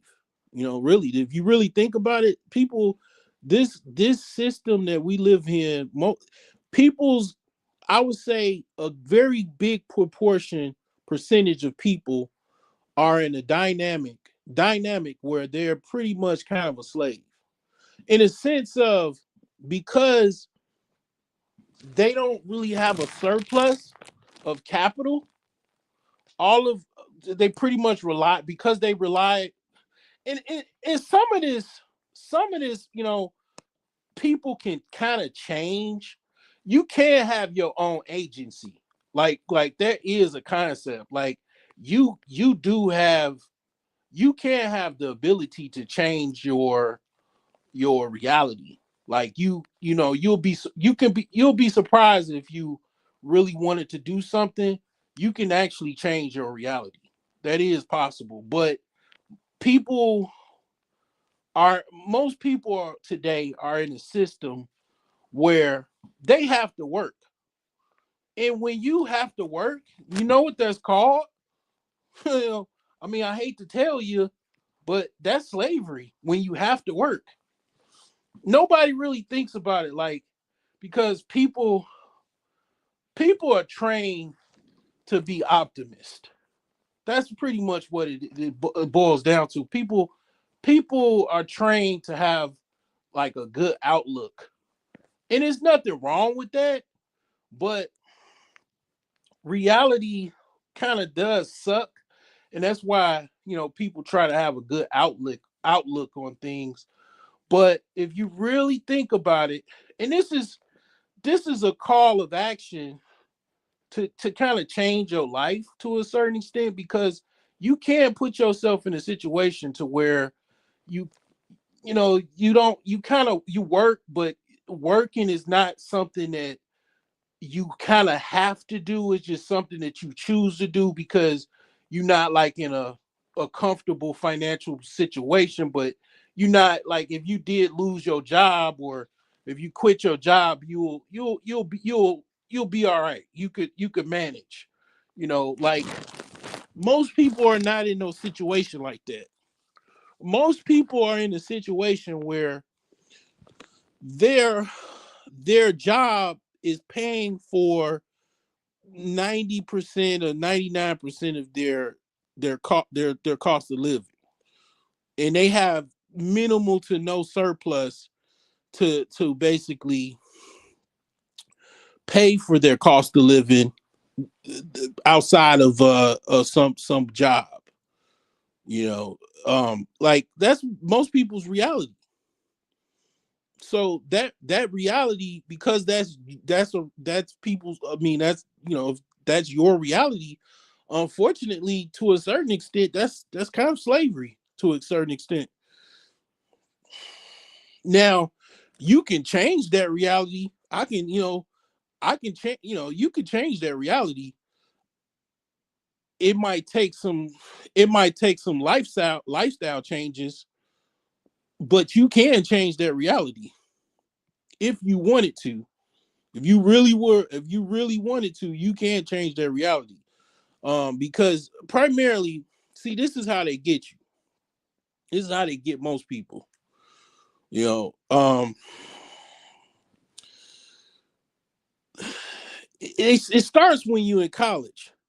When you get your student loans, and you get your first credit cards and all of that, they're they're teaching you to basically be a debt slave in a certain sense, but more directly, they're teaching you at a young age to rely on credit. That's really what it is. Like, because they taught so many people, like, to live off credit, to basically have an entire most people's lifestyle. If you really think about it, really think about it, and this goes into the slavery aspect of things. Most people lifestyle is based off of their credit. Think about this shit. I'm not no. Think about, like, nah. This is a. I mean, I remind you, this is a financial channel. I'm kind of crazy and a little slightly ghetto and unpolished, but the thing is that you never thought about this shit, right? You probably ain't even thought about it like this. I'm probably the first person that had you think from this point of view, that if you really think about it, think about yourself, think about your friends and your family and people that you know. Is their lifestyle based off of how much money they actually have, or is it based off of different loans that they actually currently have? Okay, ideally car loans. That nice car that they have, they got a car loan. Their house in that suburb that they live in, they have a mortgage with an escrow to pay for the taxes and homeowners insurance wrapped into it, to the payment.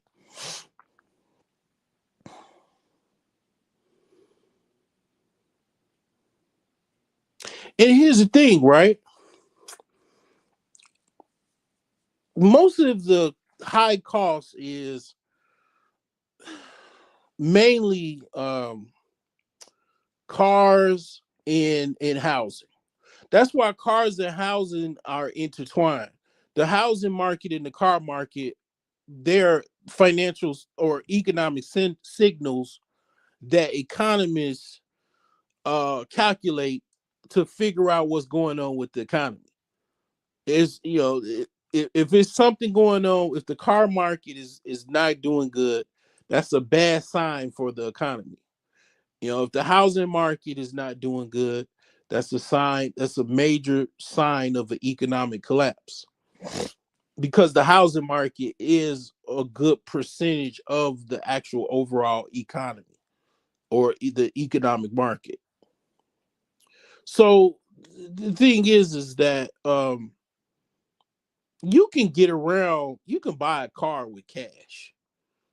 You don't have to get a car payment. I don't know what it is with people. Like people are, you know, they like it's some dude on YouTube called Caleb Hammer.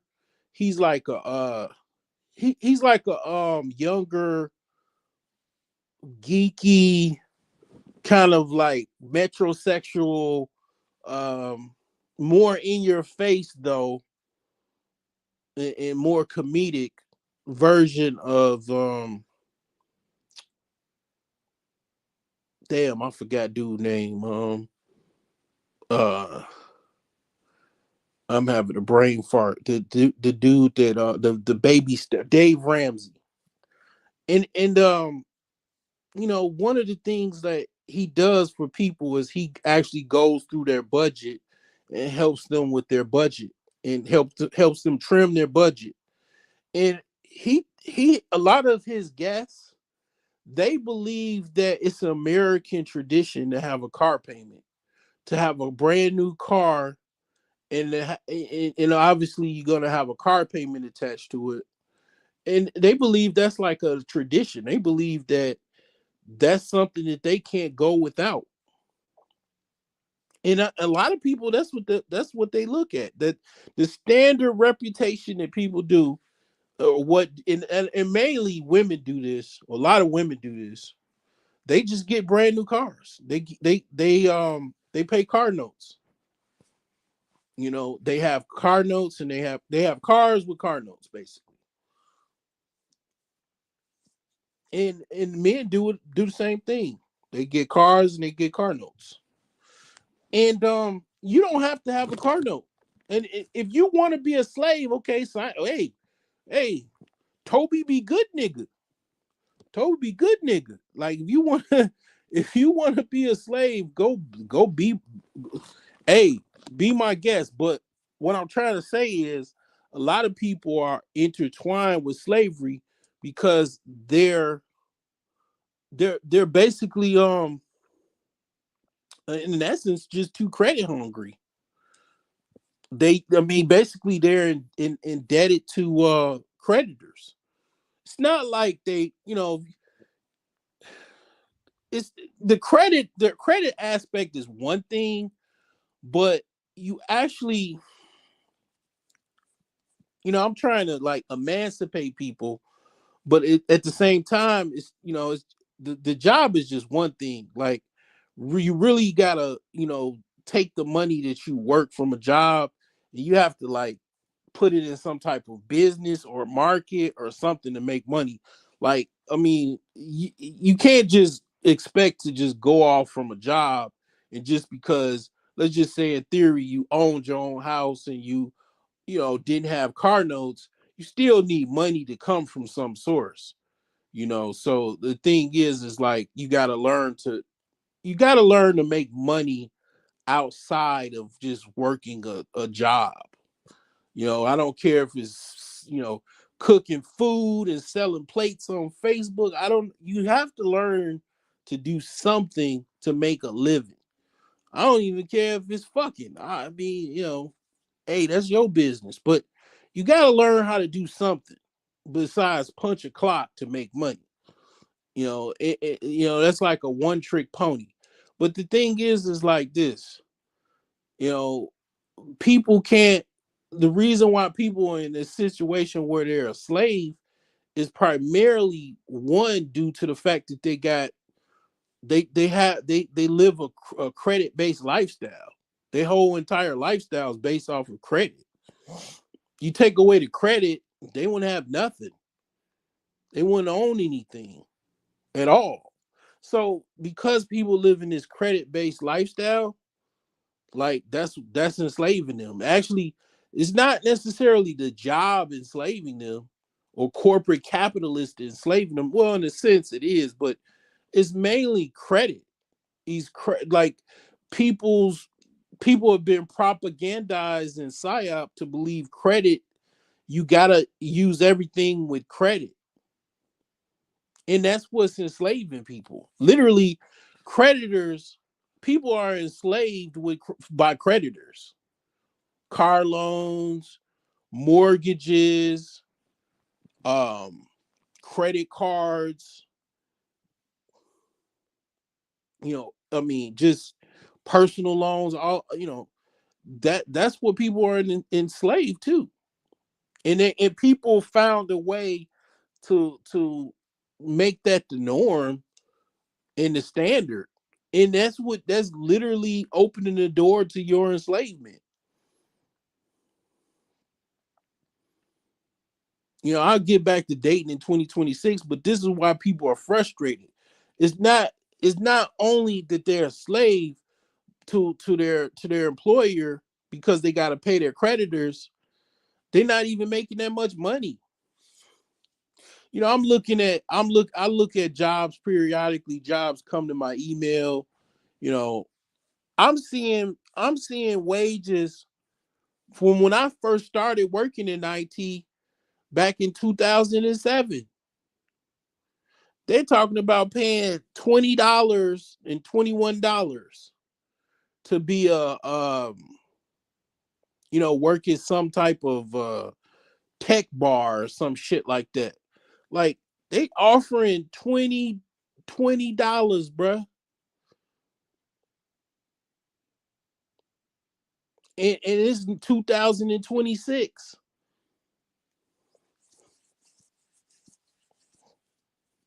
So I mean, that's also like that, like you have one aspect of, basically you got to work this job, and then the secondary factor is this job is not paying that much. So you don't have so if it's not paying you enough, you're not making enough to really save much, to really invest in anything much. It's just it's a lot of factors when it comes to this. Like, and then when you add car payments and mortgages and credit card payments, student loan payments, now it's a situation where you frustrated and you can't date frustrated. People have a hard time dating frustrated. People don't want to have no children in no environment like this. It's a hostile environment. And it's basically the financial system is what makes it hostile primarily. And a lot of yeah, it's a lot of control factors that are at play at this. Like, you know, it's a situation where basically the haves have a lot of control over the have-nots. I was listening to something. I think it was from the Diary of the CEO podcast. Uh, there was a billionaire that was an investor, early Amazon investor, and then just a millionaire business owner from London, he was from Australia, but he lived and operated his business in London. And then you had Diary of the CEO, the guy, I forgot his name, but the London dude, the black London dude. Um, they were talking about, like, basically the pitchforks is coming. The fire and the pitchforks, like, because people gonna possibly have a civil war. But see, here's the thing: like, I think they're trying to kind of psyop and push people into having an actual civil war. But really, what's needed is kind of a financial civil war, a class war, type of thing. And the thing is like, you know that's kind of what's needed to a certain extent. It's not a racial element, but that's what they're trying to push. And then dumb retarded uh um cousin fucker racists are eating, they're eating it up. They broke, they busted, they eating that shit up. They eating that whole racial war type thing, civil war type thing up. They're eating it up like it's candy. I mean, And the thing is, the retarded aspect of it is, like, when you pull back the layers, it's like, in Scooby Doo, at the end of every episode of Scooby Doo, they pulled out the mask of the monster, and it's like a person, it's like somebody that they know or whatever. And the thing is like, they're putting this mask on these poor, dumb, racist whites to try to feed them racism. I mean, to feed them, some type of, like, basically be a white racist. And then at the end of the day, the person with the mask on, that's telling them to be, look out for this boogeyman, is a is basically an oligarch, a plutocrat, that's wealthy, and want to control the masses, and make them to not chase them, to chase this other boogeyman. They're redirecting this boogeyman to, draw attention away from them. And it's like, I'm intelligent enough to see this. Other people have pointed this out as well, many times over. Shout out to Sergeant Willie Pete. I mean, I said Willie Pete. I said Willie Pete. The thing is that, yeah, it's, I mean, Stevie Wonder can see this shit. This has been going on before I was born, by the way, as well. This is nothing new. And it's an old game. I think, what was that dude? I think it was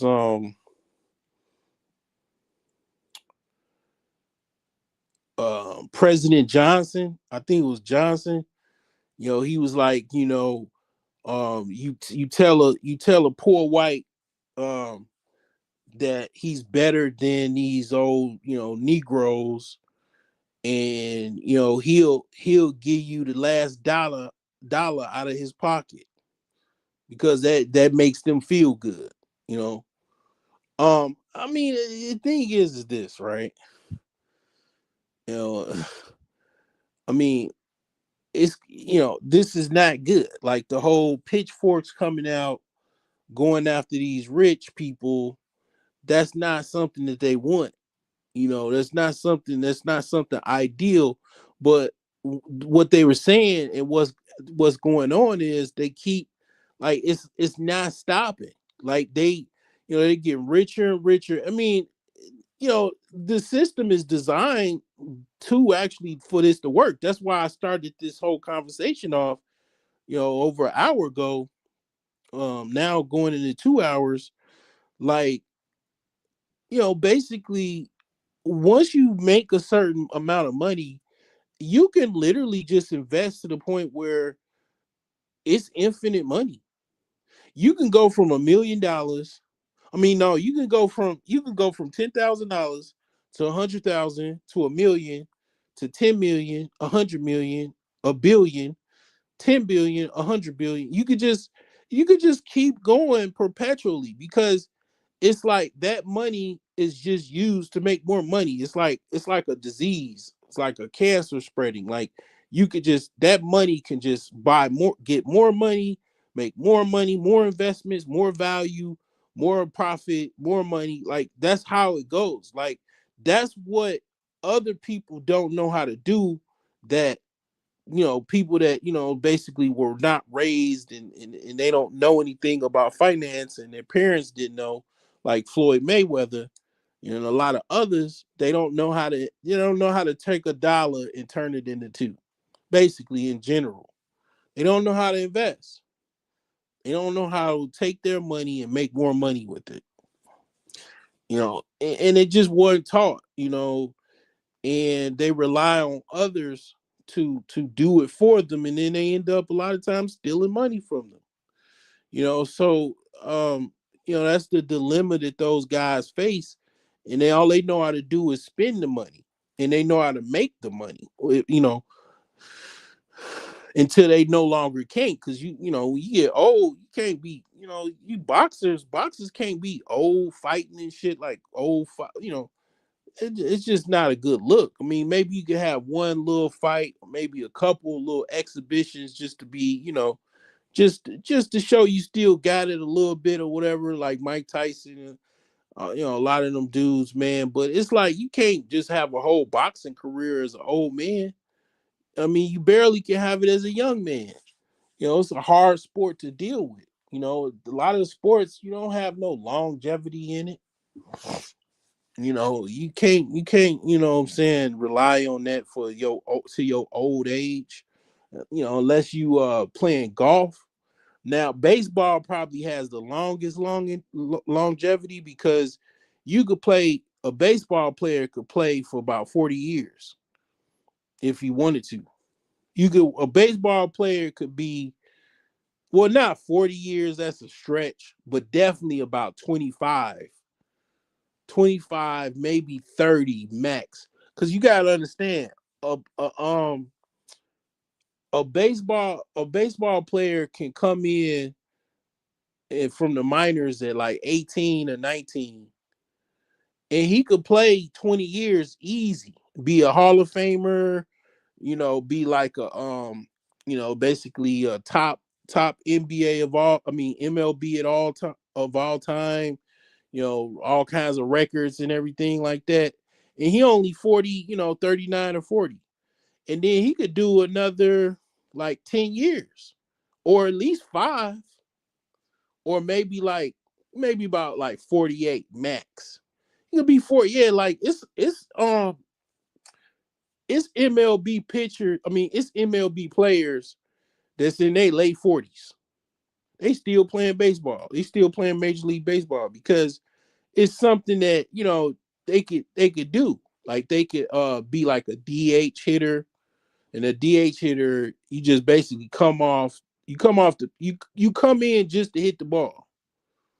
That's your job. You just come in and just you know you got a good barrel velocity, got good slugging average, and you know how to hit the ball in the clutch. And you can put in the American League. They have DH hitters.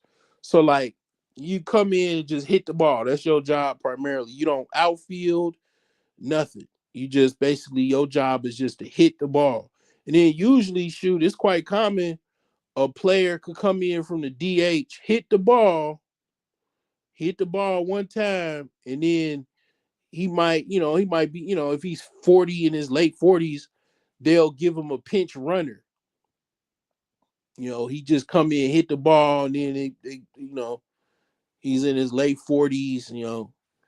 He get on base, and then they give him a pinch runner, a young guy that's a speedster.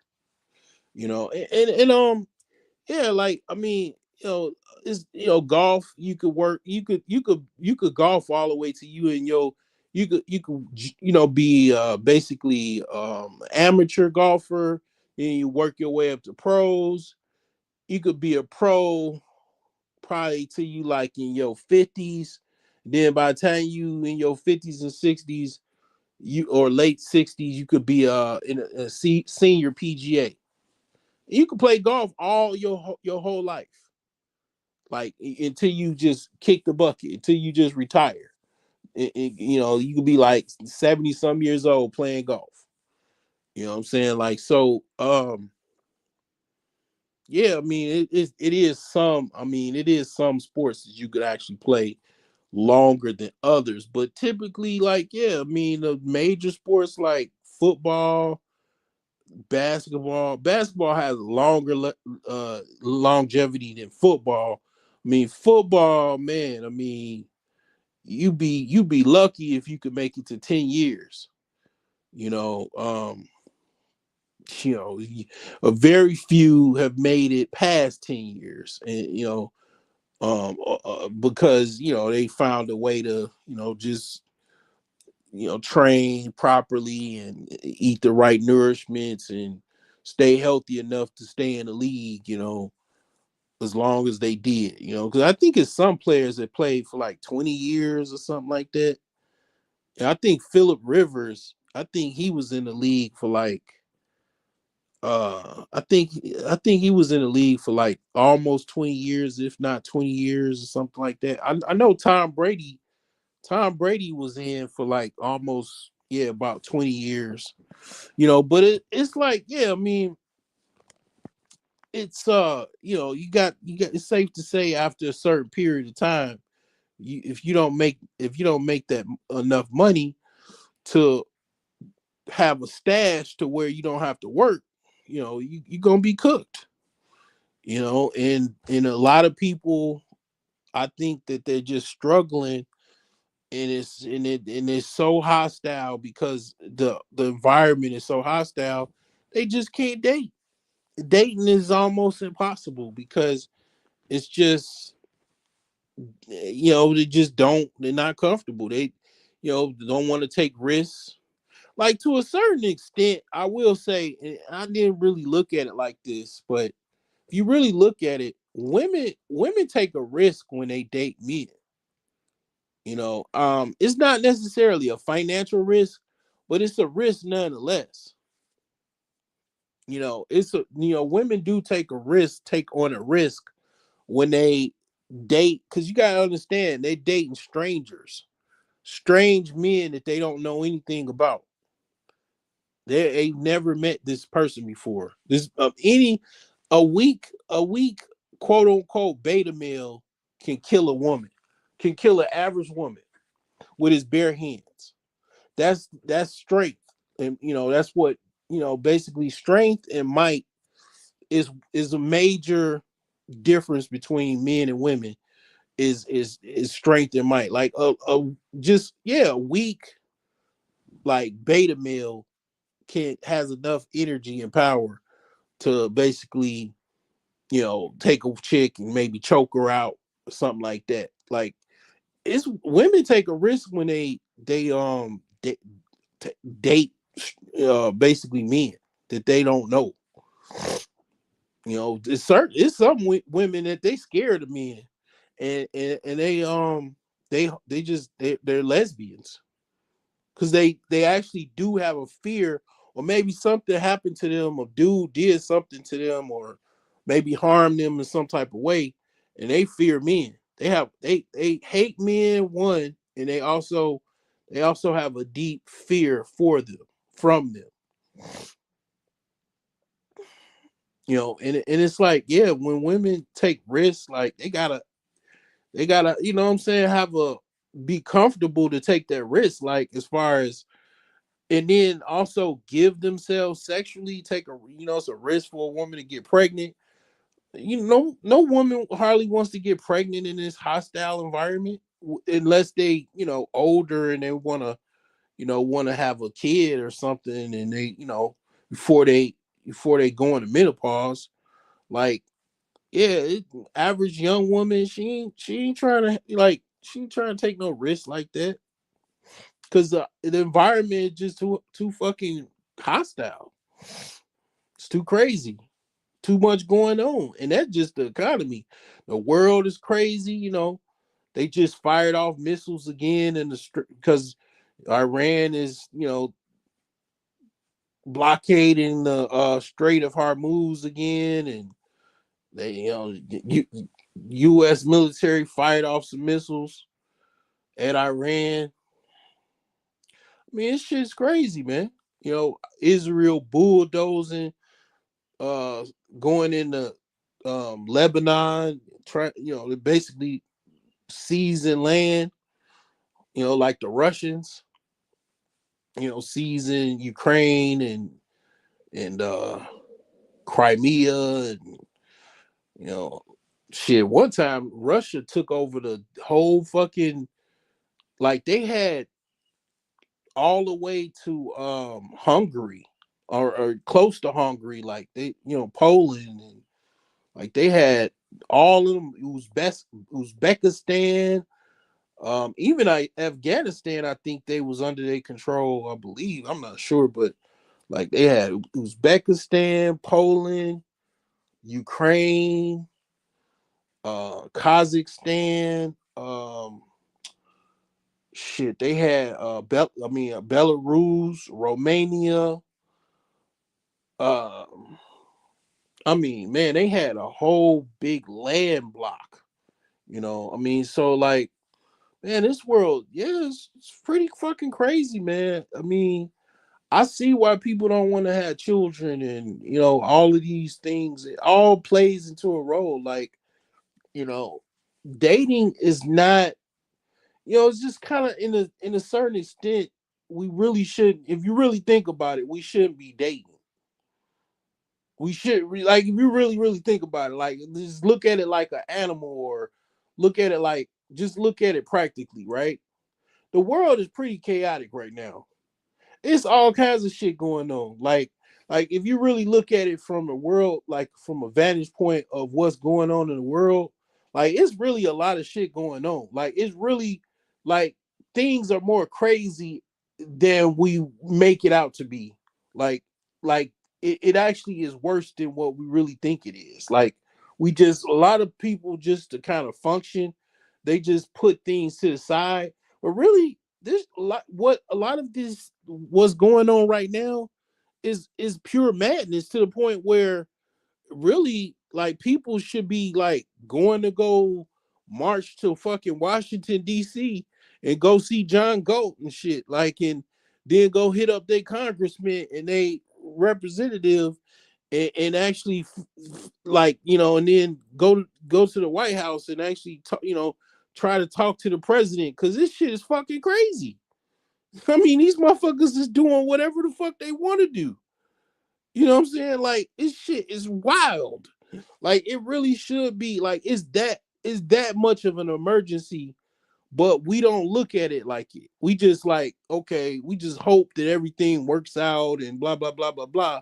But really, to really be honest, this shit is really an emergency. Like, it really is, because I mean, you got motherfucking president going willy nilly, going pushing buttons and going doing whatever the fuck he want to, and just because some motherfucker whispered in his ear, he making all kind of crazy ass decisions and shit. Then you got the economy the way it is, and all of these fucking crazy people on the streets, and they done cut mental health, and all of this crazy shit that's going on, all of these problems that's going on, like, it's an emergency. Like, it really is on that level of importance of, it's like, it's so fucked up that, like, the people need to have like an emergency meeting at the fucking DC, Washington DC headquarters. Like, hey, I think y'all got us fucked up. Like, what, how did this go down? Like, we got to get some type of balance, order, because this shit's fucked up. And it's like, it's really like that, but people just, they just won't, like, they can't do anything about it, because people locked in on their schedule, and they, bills is coming in every month, and they got to go to work, they got to be there on time, and blah blah blah blah blah. And it's like, yeah, people just locked into what they got to do, and it's really like, to the really look at it, like how fucked up shit is. It's an emergency level, like, to the point where emergency meeting needs to be had. Like you need to go. It needs to be a citizen effort emergency meeting with the government, with the politicians. That's how fucked up it really is. But it's nobody, like, nobody, like, it's not gonna be anybody, no, like, massive amounts of people marching on Washington to fucking try to figure out what the fuck is going on. Your state might be okay, like, things might be okay with state, but the government, the federal government, is kind of fucked up. It's fucked up. It's not going well. It's going well. It's not going well to the point where it's fucking up everything. And it's like, yeah, it needs to be an emergency fucking meeting. That's how fucking crazy shit actually is. And it's like, trying to date in an emergency situation is kind of like, that's why it's so fucked up. That's why people going crazy, crashing out and all it. It really is worse than what it seems. It's just, people news you to death and, you know, try to, basically influence you to like ignore what's going on, but it's really fucked up. And it's like they trying to make it seem like it's not as fucked up as it is, but it's really, really, really bad. So bad, like it's a lot of like literally when you saw all of these homeless encampments, that should have woke you up right there. Like that should have told you this shit is when it started getting sci-fi like that, where and it's still like California has homeless encampments. Like at that point, they should have marched on the fucking California state capitol building and fucking marched and camped out in that motherfucker. Like pieces. That's that's societal collapse. And it's like, I mean, that's not normal by any stretch of the imagination. Like that's an emergency level event where you talking about is how many people are on the streets homeless, like over 100,000 people or something like that. Even if it was 10,000 people, like that's not good. And it's like, people just they don't look at it how bad it actually is, because people just I think people are just that's part of being psyop. You just get like hypnotized and brainwashed, or even to a certain extent, I would say for the most part, most people are in a situation where they really kind of like don't really have that, like powerless. Most people are powerless in the sense of they really don't have no ability to do anything too much about it themselves. Like, I mean, they don't have the time, they don't have the resources to do anything about what's actually going on. The only thing they could possibly do probably is speak out, or talk amongst friends or whatever, because they don't, to get it off their chest. But it can't really. They don't have no ability to take off work. They don't have the resources. They don't have the energy to just basically do anything about it. And then you're talking about groups of people all having the same amount of motivation to do something. I mean, it's just not there.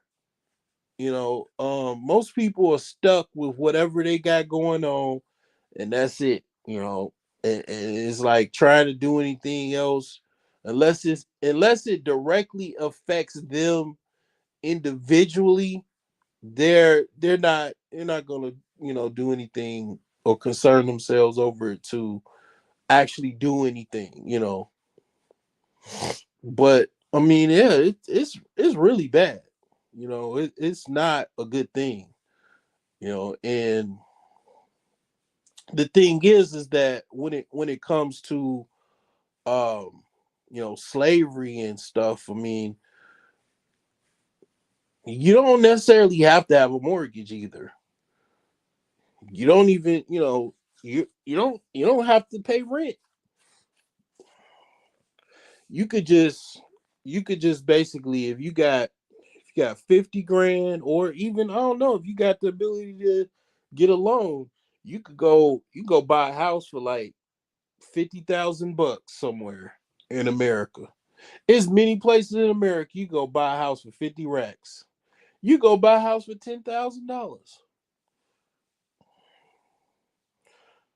I mean, and it might be out in a rural environment or whatever. You might need a what do they call those? A water conditioner or something like that for well water.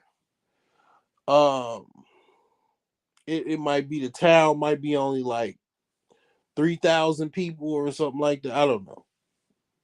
The thing is that in that scenario, done correctly, or if not something else, something different. I mean, you can, you don't have to. You're not a slave to any job.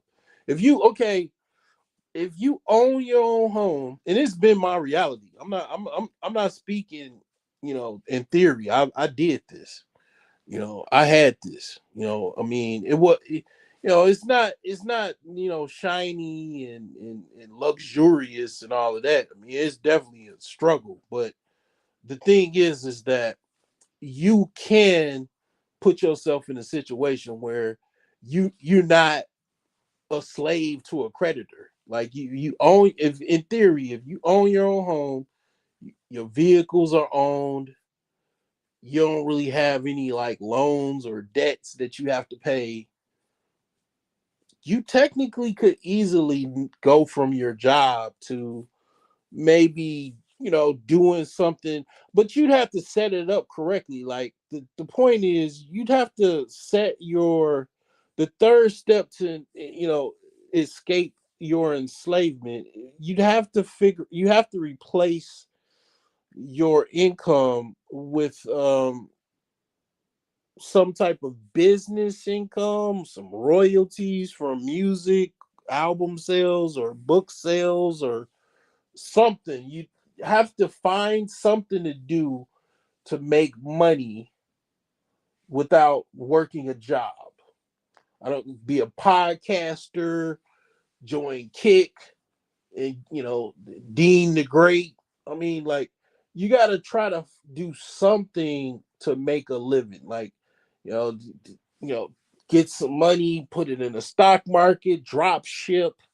You basically you have to replace your job with some type of you know small business or an investment or whatever. You just got to replace it. Now, it's easier said than done, but it is possible.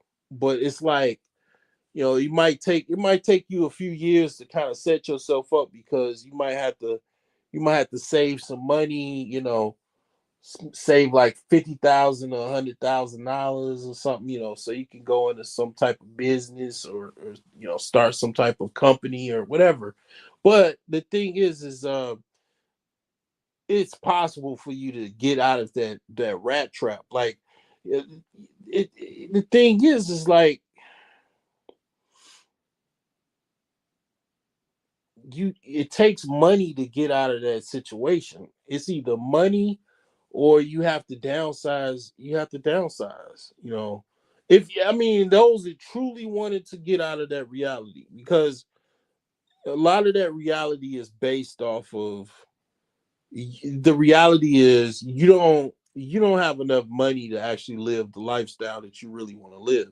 So what people generally do is they lean on credit to have a higher lifestyle. That's it. That's all. In a nutshell. Case closed. Like people's if just okay. And this is what I tell people. I've said this many times. Like, if you wanted to know what your true lifestyle would be, and this is how it is in Africa. There ain't no credit like that. There ain't no credit in Africa. You know, whatever you got as far as on your back, or in a bank or somewhere, or under the mattress or under the floor, that's what you have in life. That's it. You know, you might be able to borrow a couple dollars from your neighbor, so someone in your village, but certainly if you don't pay back, man, they probably gonna come after your head. But the thing is, like, yeah, whatever you got in the savings account, your checking account, that's your true lifestyle. Outside of the people use credit to, like, basically avoid reality, to be honest. In a nutshell. Like, they use credit to basically live a life that they really wouldn't be able to live. It's basically, it's you're basically saying this. this is what credit is. It's what people use in credit for primarily. They're they're basically financing a better lifestyle by paying for amounts at a smaller portion over time. And it's usually a point in most of in yeah, like in by proxy of you overpaying, because like in a house, typically a house, and especially now because you got higher interest rates, a person typically pays over a 30-year period. They pay 2.5 times what the house is worth. So for example, if you have a house that is $150,000, that house basically is going to be over your lifetime of paying the house. That $150,000 is your future labor of $450,000 over 30 years. So not only will you pay $150,000, you'll pay $300,000 on top of that 150 over 30 years, and that's just math. That's just interest in monthly, in years, in you know principal, interest. And it's like, yeah, like, with cars typically it depends on your APR, but it's very common. Most people, most I would say a lot of people have subprime loans. And a subprime loan is like anything, any loan that's your APR, your interest rate is like 7% or 7% higher. That's a subprime loan. Like when you got a 10% loan, 15, 18, 20%, 25% APR on your car note, on your car payment, that's a subprime loan. That's subprime, because that's how they give everybody a car, or people, the average person can get a car, because even if you got bad credit, they'll just give you a subprime loan, and then they'll make even more money. You charging someone 25%. That's so every time I give you $100, I make $25 off of you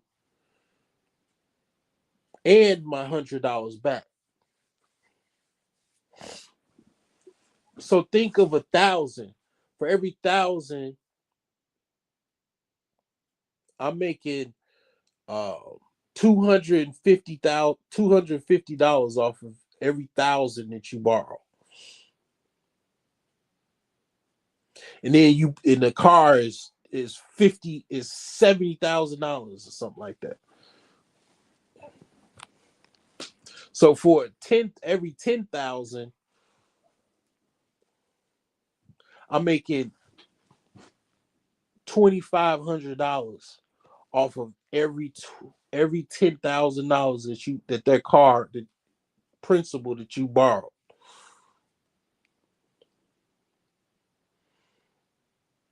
And you get that, all the way up to a car that's like, 70, $60,000, $60,000. That's a lot of money to be paying on top of the car. You paying that back. You gotta pay the principal and interest. And it's like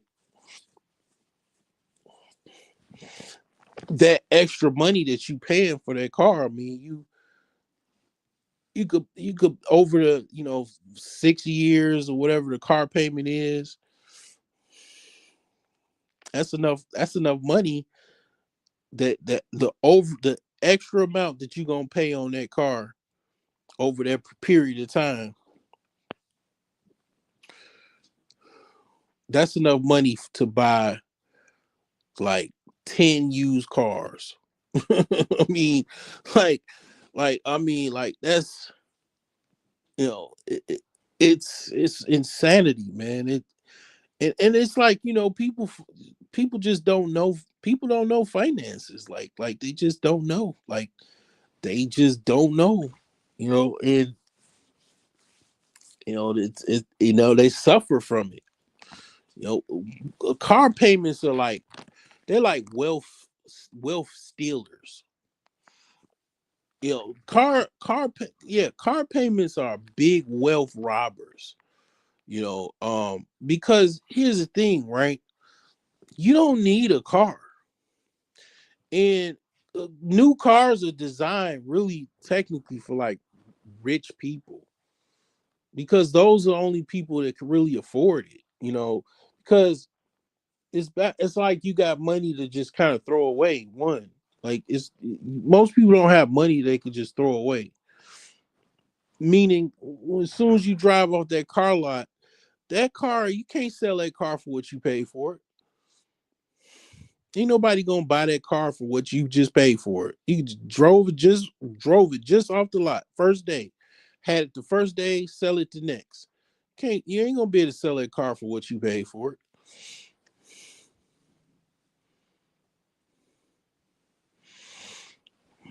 So I mean, basically, you got a situation where you got something that ain't even worth what you pay for it, and as the years go by, it's worth less.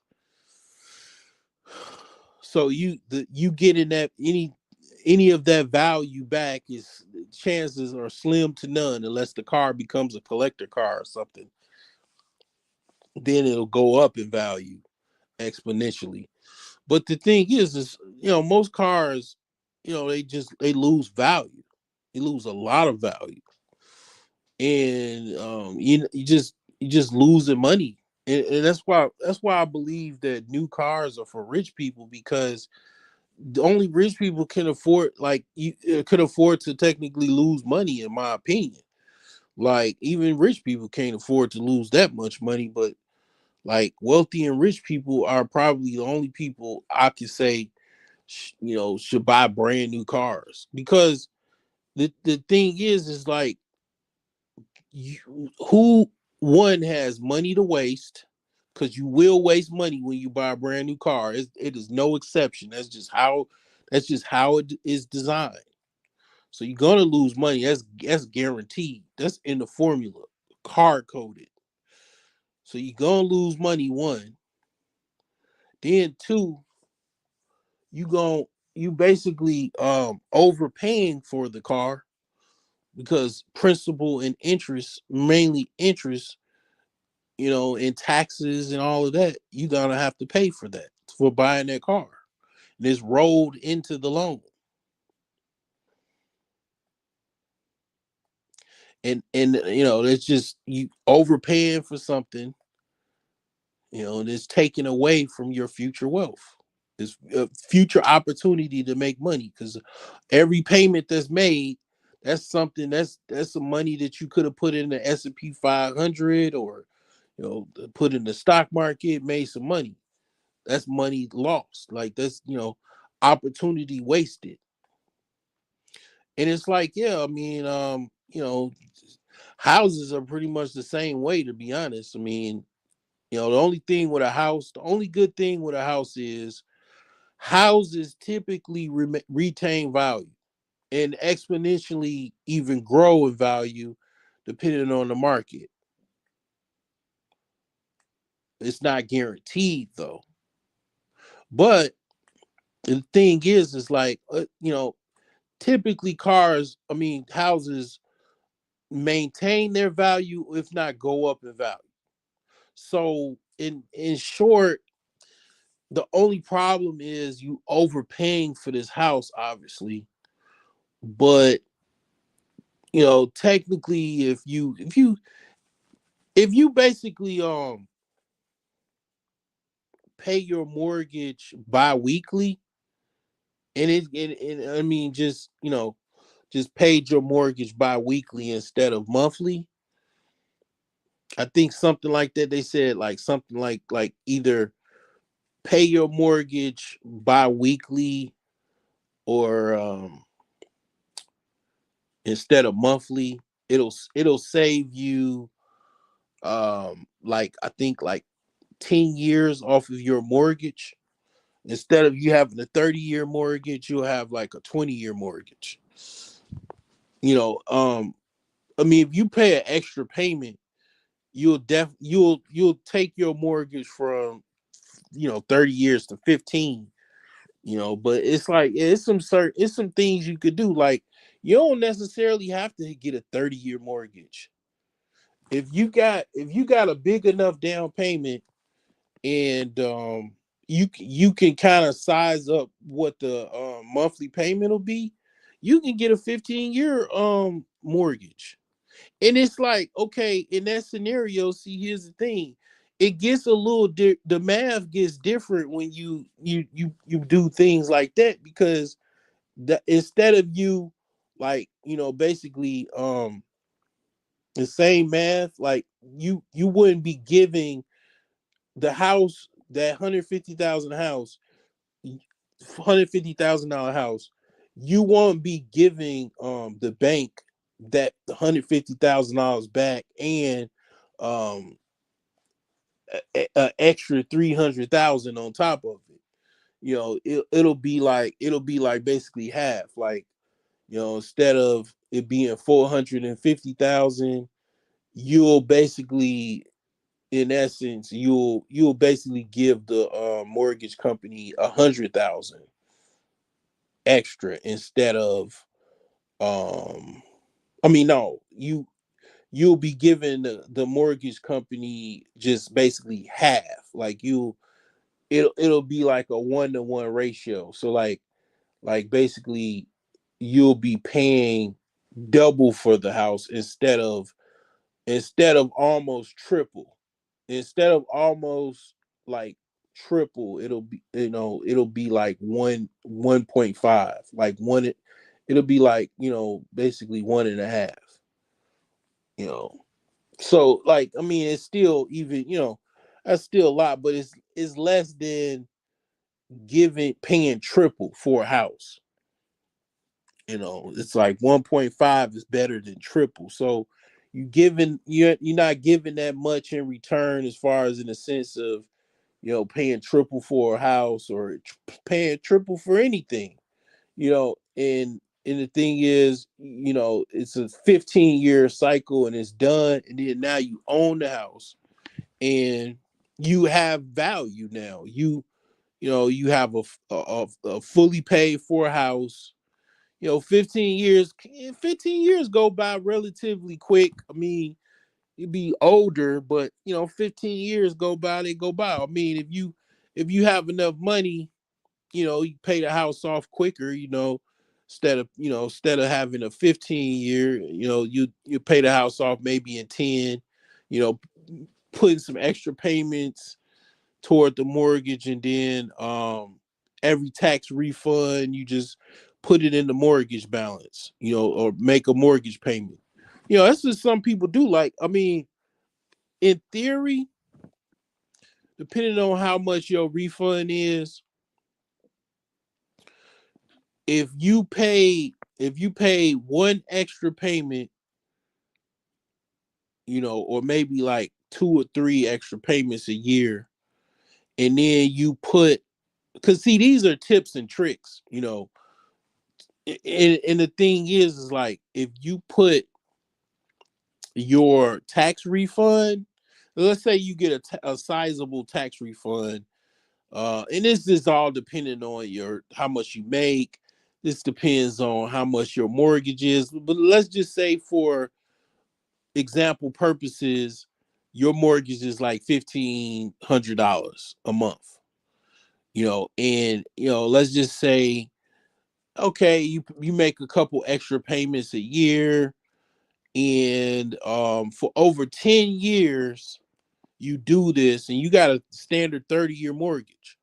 And let's say your tax refund, you got a wife and kids, y'all both, you know make a decent amount.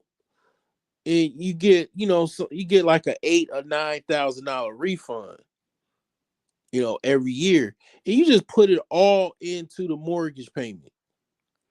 Man, you do that for like about 10 years. Your mortgage might only be like 15 or 10 years, less than even 15, close to 10, and you done paying, and you sizably have a level of equity. Your equity levels are like, I mean, just you own way more, as far as principal, than what you should have, because you done those things, you took those steps. And the thing is like, these is all due to consumerism, and basically, the credit cartel, where people are enslaved, through the credit cartel. The credit cartel has people enslaved. That's what people go to work for, is because they owe a bunch of shit, and they don't have enough money to pay for everyday shit. And they basically, they have to work for these things. And it's like, it's just what people are taught to do, because they don't see any other way out. Like, they don't understand the concept of, you could either have a business, you can invest, or have some type of royalty income, or some type of, it's a multitude of things that you could have, coming in, money coming in, and it's like, yeah, like, a lot of this stuff, this is why it's part of the reason why this environment is so hostile, is because people feed this environment. People feed this environment. Like, you know, the reason why, housing prices are so high, and car prices are so high, and all of this stuff, is because people are paying for this shit. That's one of the major reasons, but it is a basic reason. I mean, but people basically paying it. If people weren't paying it, guess what? Because of the law process of demand, and um I forgot the it's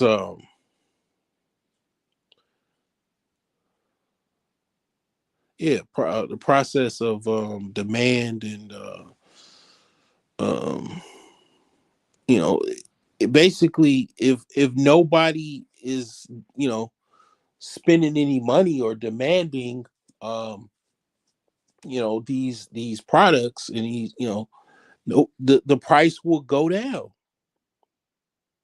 So the price of supply and demand, yeah, supply and demand, that's what it is. um yeah, like basically, you know the reason why the prices are so high, because people paying it. And that's when people stop paying it, then they have to adjust. They have to adjust their prices. It's just, it's a lot. It just simple economics. So I've been on here for quite a while. Um, I was gonna talk about sports betting, but I mean, I just say, man, I just say, for those people that do sports bet, man, baseball is one of the toughest sports to handicap. I mean, it is like one of the toughest sports to handicap. And the reason is because baseball just has so many factors to it. And the thing about baseball that's tripped out is, baseball is one of the fewest sports, or few sports, that the worst team could beat the best team on any given day. I mean, basically, a team that's like the worst team, quote unquote, like they could have like one ace pitcher or one decent pitcher that just have a really good game, throwing some good stuff, and they dude can have like a no hitter, and then basically the other team can just make maybe a few hits or one or two hits or whatever to get a run, and the team could go up like 2-0 or 1-0, because the pitcher controlled the game. And then you got to have a bullpen to kind of like the bullpen the bullpen's job is to save the win. If a relief pitcher come in, he gets a save if he wins the game. Then the starting pitcher gets a win, but then the reliever, they get a save if they get the last out. If they the pitcher, they got the last out. And they win the game. Like, yeah, he gets a save. So it's like, yeah, the worst team in any given day can beat the best team in baseball. It's one of the weirdest things. The things that probably frustrates most baseball handicappers, because like you'll just pick the best team. Oh, it's the best team. Okay, Yankees. All right, Tigers, or you know, freaking the Braves. All right, check. And then they go get beat by like the Colorado Rockies, which is like the Colorado Rockies is like one of the worst teams in baseball. It was one of the worst teams last year. You know, um, and it's like, yeah, I mean, you know, they can beat teams though. I've seen, like, I think just the other night, Colorado, like, they went up like 13-1 or something against, I don't know who they were playing. But like, yeah, like, Baltimore Orioles, they suck. The Pirates are doing better this year, but last year they sucked. And I don't know how the Pirates are doing. I have to look at the standings, but like, I mean, they're not that good, and they could beat like the best teams in baseball. You know, so that's what baseball is like. Like in NBA, the best team is not gonna get beat by the worst team. Like, you're not gonna have the Thunder get beat by um the Wizards. Unless it's just some bullshit, some bad calls, maybe some player got injured, whatever. Like, maybe they go up, in the first quarter and they just, on fire, and then they had some momentum, maybe, possibly, but usually no. Usually the best team blows out the weakest team in NBA. And the money lines is, the best team is like minus one, like 1,200, which is like pretty much almost like they're saying that this team is impossible. It's almost impossible for them to lose. Like, baseball doesn't do that. It does, and that's why they don't do it, because it doesn't go up to like no 12 minus 1,200, because maybe it might go up to like minus 300 or minus 200 often. That means it's a heavy favorite. Like, super 300, minus 300 is like a heavy favorite in baseball, because it usually don't go up that far. And a minus 300 team could lose. Like, they could still lose. And then here's another thing, right? it could be just it could just be like, and it doesn't have nothing to do with necessarily pitching. You can have a situation where it's just two players on base in a batter just so happens to come up and hit the ball out the park. In the team, I mean, you know, and then you go up like 3 runs or whatever. That's a pretty big margin in baseball. And it's like, you do that maybe, do that once, you got a heavy momentum already going. So then all you got to do is, basically pitch enough and be defensive enough to get enough outs to win the game. Like, and it's like, yeah, baseball is it's like one of the few sports that you could do some crazy shit like that. Like, basketball, pretty much the best players, they gonna score. And the worst players, they gonna try to defend it, but they can't stop it. And that's just pretty much how it is with NFL the same way.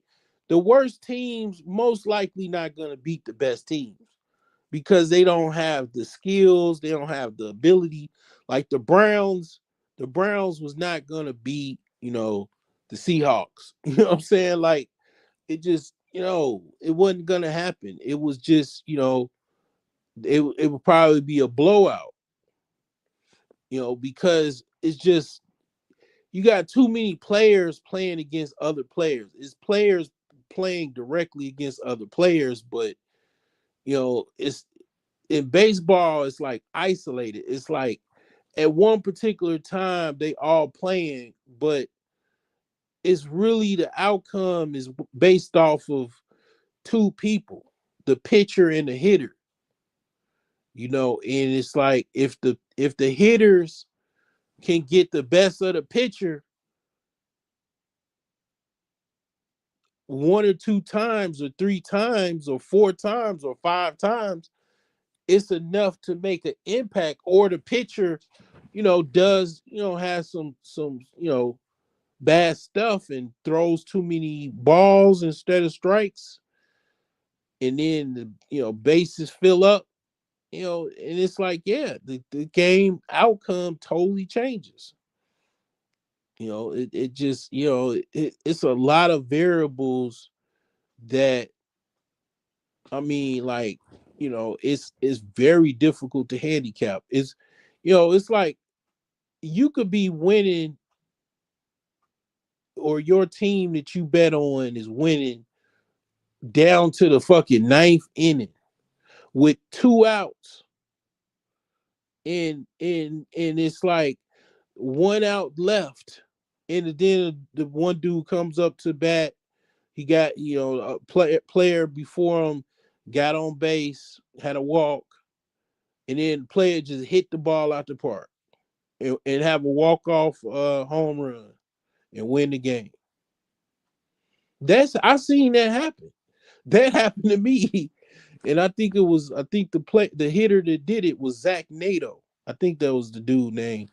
Like, that motherfucker, man, I was winning all my slips down there. But even if he didn't do that and I won, I think I had bet the Sox to lose, because this was back when the season first started. I thought the Sox was just gonna be a losing team, but they surprised me this year.